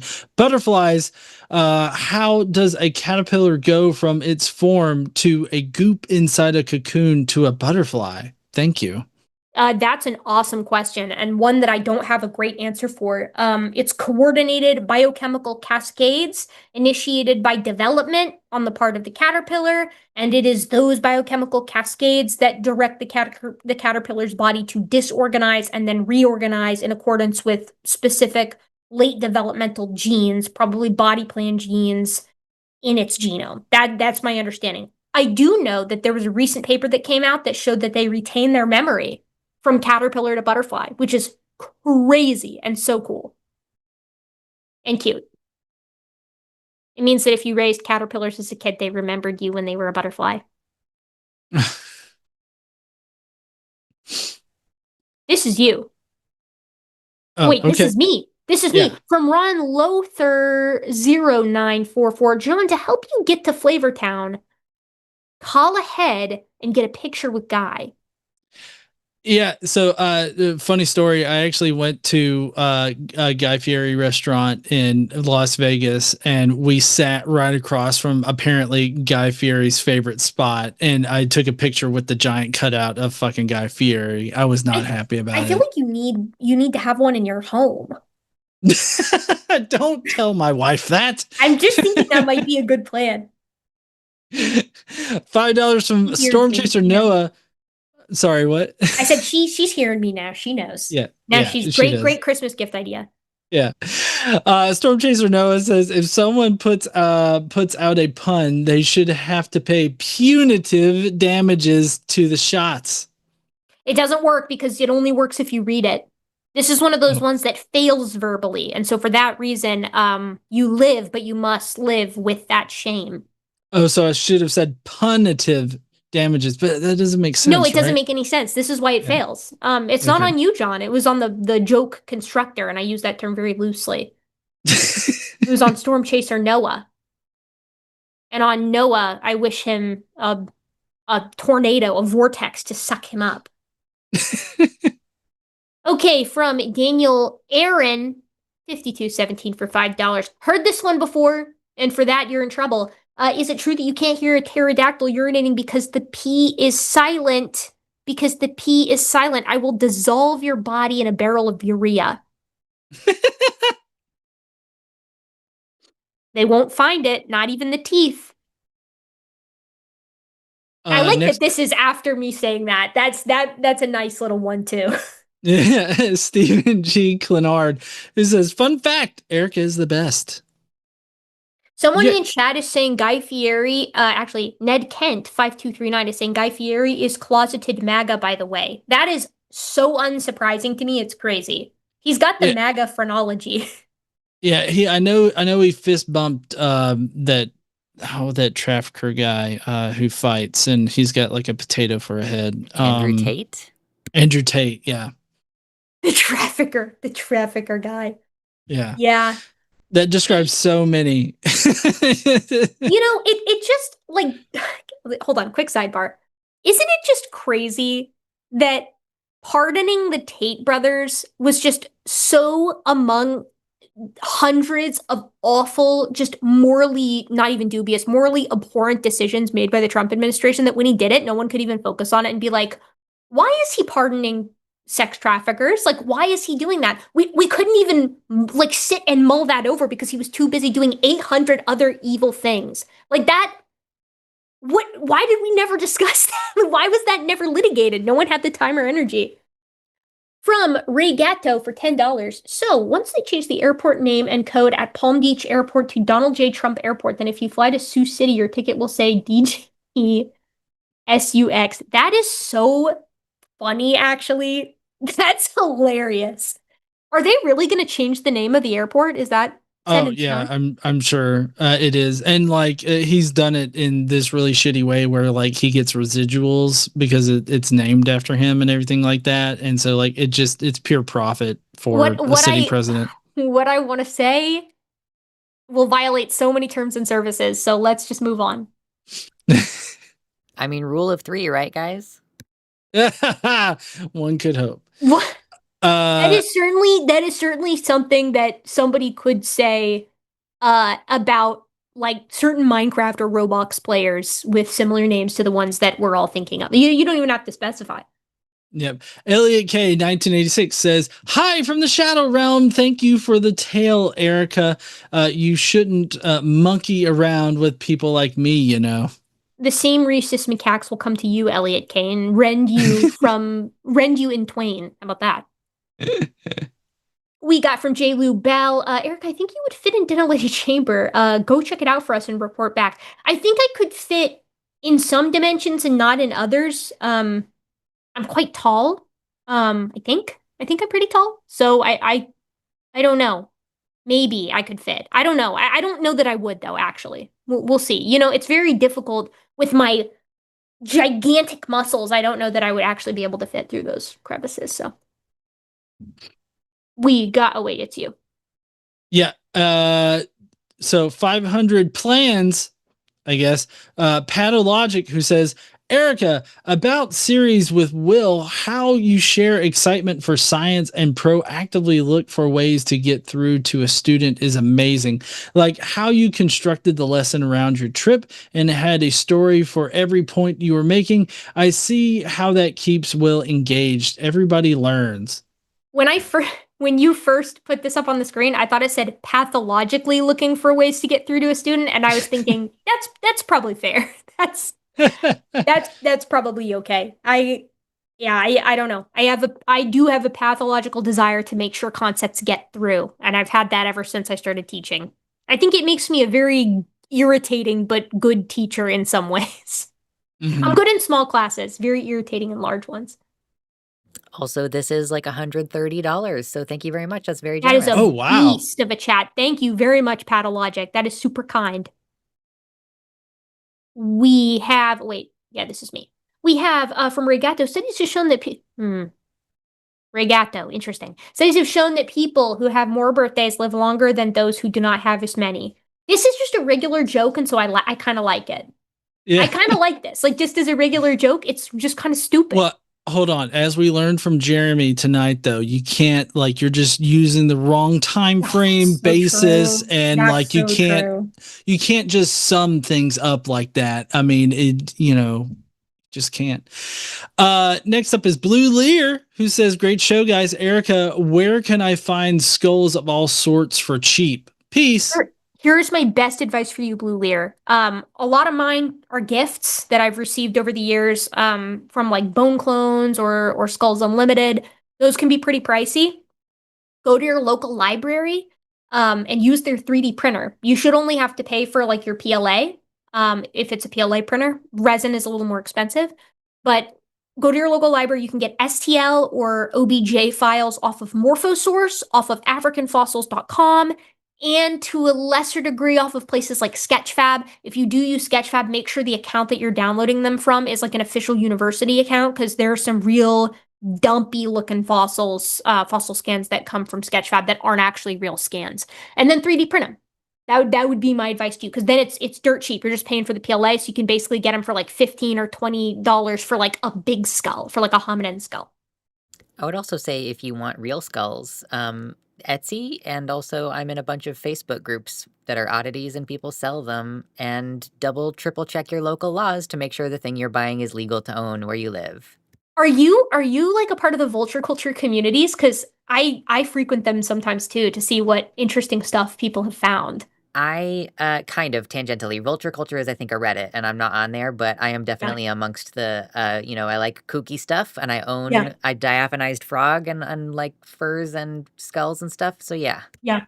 I'm also a big fan of like remains. I like remains. I like natural history remains. Botanical, faunal. I love them. And I think we've talked about this before, but my favorite thing about the vulture culture subreddit is how often people will be like, "What's this weird thing I found?" And then people will be like, "Call the police. That's a human remain." Bone. Yeah. It's human. It's human. Call the police. Oh man. Okay. Is this me or is this you? I think it's you. Okay. From Billy Sipes. for $50. Holy, thank you very much. Jeremy, you are just ignoring inconvenient, well-studied, acknowledged facts because it disagrees with your predetermined beliefs. Stop being so close-minded for your own sake if you want to be honest. And thank you, John and Erika. You're awesome. It's our pleasure. But yeah, we were talking past each other, and I don't know how that was going to be rectified in a single conversation, to be honest. Yeah, I don't know either. It was a crazy conversation, but we've got Where is Waldo, who says, buy some Advil for Erika. Thank you for that $5 Narnia dollars. Let's go. We got from Stomp for $5. If a creationist asks you, what did humans evolve from? What is the best way to respond? By the way, Jeremy must have graduated from Jim Bob's School of BS. And, as horrible as it is, I do think that Jeremy's rhetoric there was a cut above what we normally see from Jim Bob. I think Jeremy, or Jim Bob rather, needs to attend the Jeremy School of Rhetoric, because at least Jeremy was closer to correct than Jim Bob ever has been. My advice to you would be to say humans are apes that descend from earlier apes in the same way we are mammals that descend from earlier mammals. And it's impossible to determine where the first human starts and where the last, non-human ape ends, in the same way that it's impossible to determine the single person that was the first speaker of Italian, right? Individuals are part of populations, which make up species, and they change slowly and almost imperceptibly over time. Yeah. 500 plans, again, from Pat O'Logic, who says, oh my fucking God, when callers don't interrupt the male host, but literally can't shut up when Erika speaks. Hello, Whole Man Disposal Services. How can I help you? We've got one here who thinks the only way someone can disagree with him is because they're missing the point. On it. Yeah, whatever, dude. When people have to yell to try to win a point, they have to speak over, me. Mm-hmm. I just talk louder. I just get shriller. It just makes my feminine wiles even more powerful than before. It's crazy how just having a female sounding voice, higher pitched kind of voice, that just drives them up the wall and they just can't handle it. As the nasaliest and mouthiest broad, I am well aware. It's it is what it is, but it's fine. From Patologic, for 25 of the PLN currencies.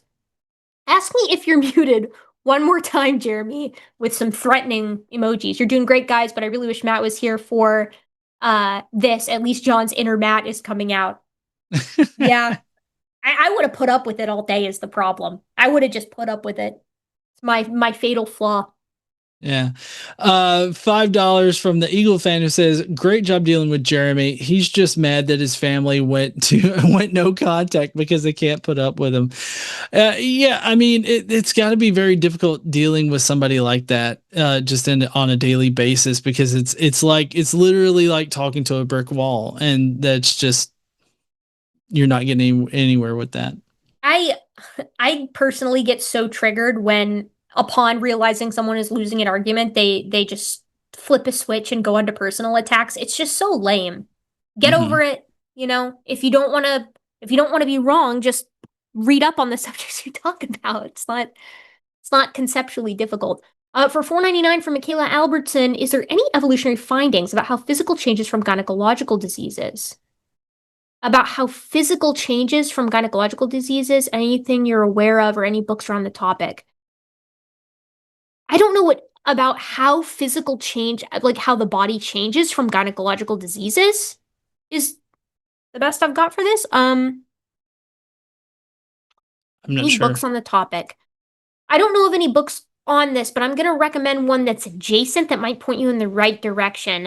Actually, I'm going to recommend two books. I'm going to recommend the book Vagina Obscura, and I'm going to recommend Eve. And Eve is by Kat Bohannon, and Vagina Obscura is by, one second, I'll tell you, one second. Rachel Gross. They're both really great, and they talk about women's bodies and also female bodies, and where and when those intersect, and how we have sort of stigmatized both throughout medical history.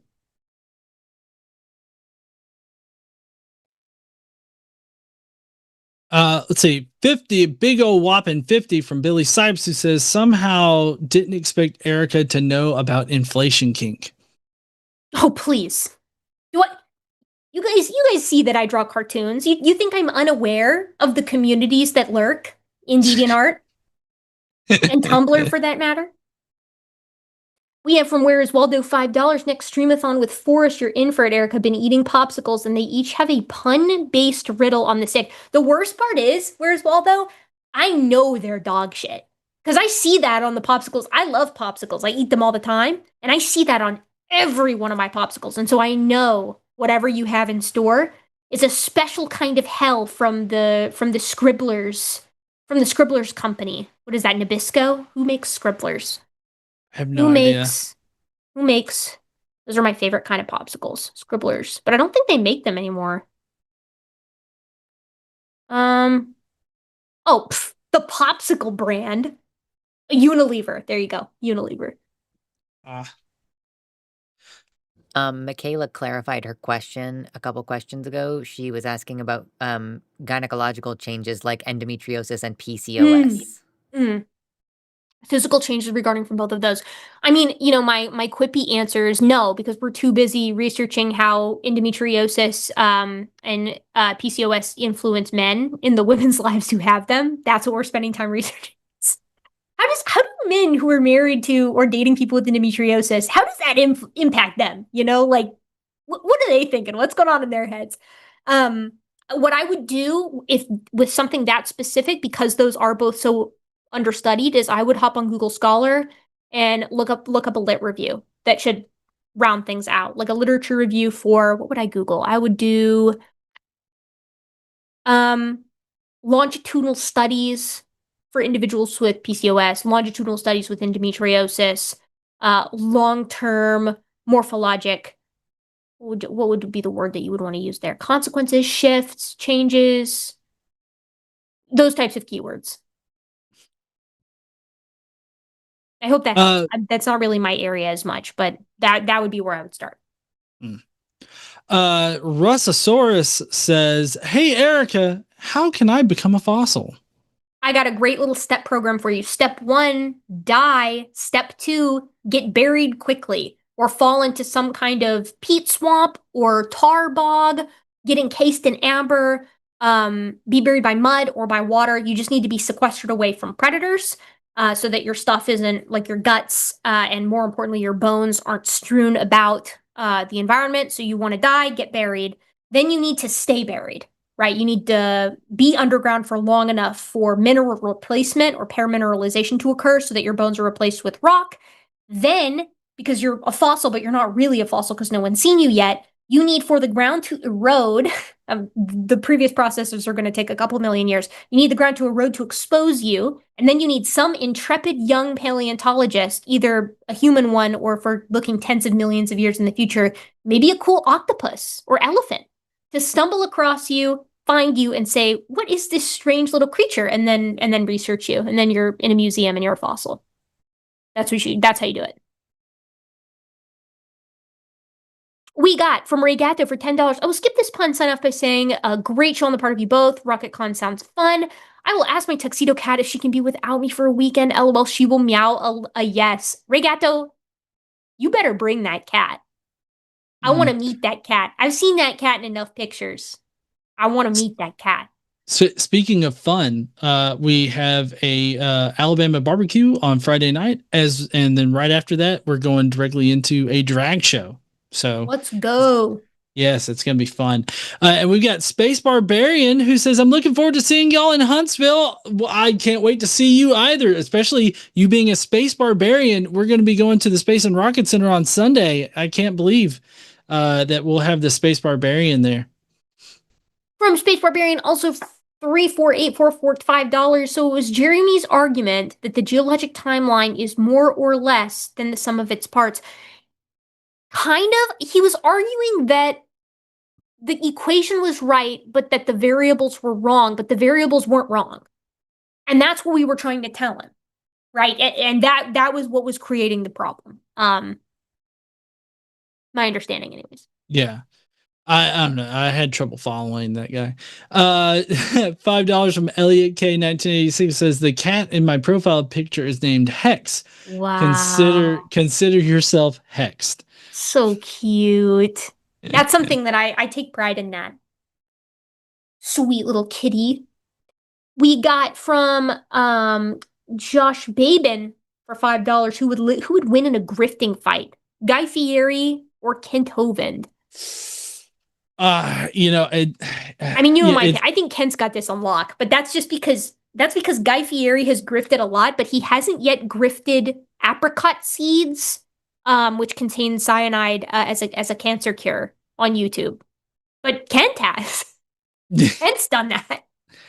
Kent, I feel like Kent has the grifting down. I mean, when you can have a child drown at your park and then still be grifting off of the parents, like, I feel like he's got the grifting down. $5 from Petiole Reeds. Sorry. From my mom, I crossed poison ivy with a 4-leaf clover and got a rash of good luck. Again, too specific, because under what botanical conditions are you trying to crossbreed these? But for you, poison ivy, down your esophagus, it swells closed. That's what I'm thinking. That's where I'm at. From Michaela Albertson for $4.99. Thank you, Erika. I ironically have both of those from your previous recommendation, so I'll definitely read those sooner. I've also read Hysteria. Hysteria is great. I'm trying to think if I have any others. Those are always my go-to for like a closer look at women's bodies and also at female bodies, sometimes where they overlap and sometimes where they don't. But I think that's it as far as books that I'd recommend that are that specific. I actually haven't read Hysteria, so let me know if it's any good. If anybody is curious about a good recommendation for about women in the Bible, I've got a good one, but if anybody's curious about that. 99 from Billy Sipes says, go have a nice dinner at a non-Guy Fieri based restaurant with non-pun based menu items. Thank you, Billy Sipes. I really do appreciate that. I do tend to avoid pun based items, but the problem is they're often like the specialties, because if you can come up with a pun for it, or rather if it's the specialty, you're going to try to come up with a pun for it. So it's hard. People don't like it when I say my dietary restriction is that it can't be titled a pun as a joke. They don't think that's as funny as I do. From Don Quixote, reself-fossiliating. So what I'm hearing is I need to throw myself into the La Brea tar pits just before dying. Sounds terrifying. You were doing so well, my friend.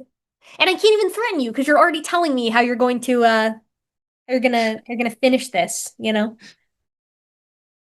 And then $5 from Truth Over Faith 67 says, hey, Erika, why can't you hear a pterodactyl use the bathroom? Because the P is silent. We literally heard this in this stream already. I'm glad to be rid of you. Truth Over Faith 67. Here's a question for you. Who is the creationist that thinks that Confederates shot pterodactyls? Is it Ray Comfort? Nope. Who is it?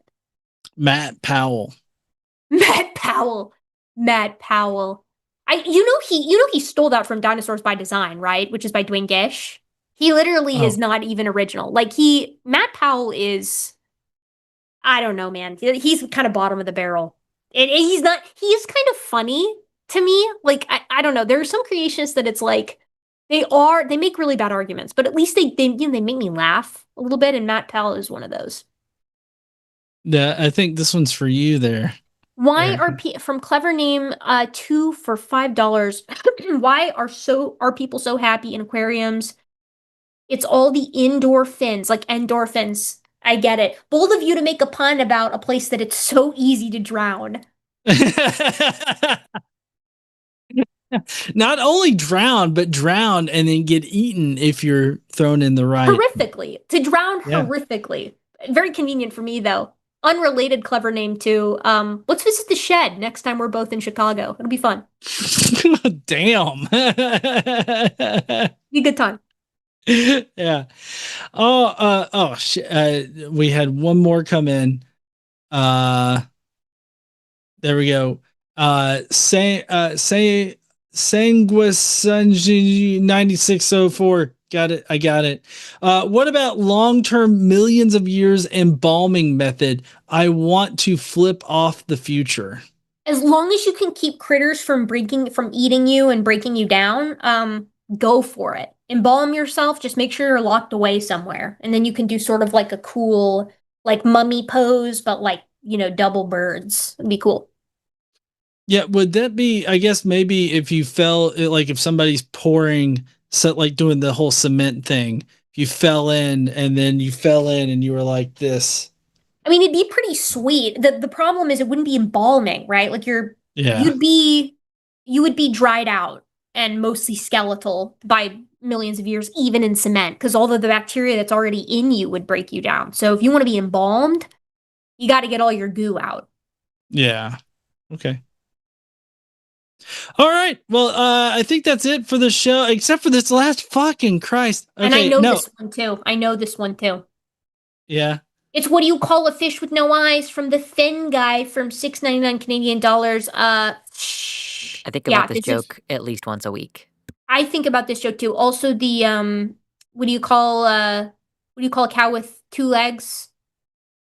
Lean beef. What do you call a cow with no legs? Ground beef. What do you call a cow with 2 legs? Your mom, Oh, god damn.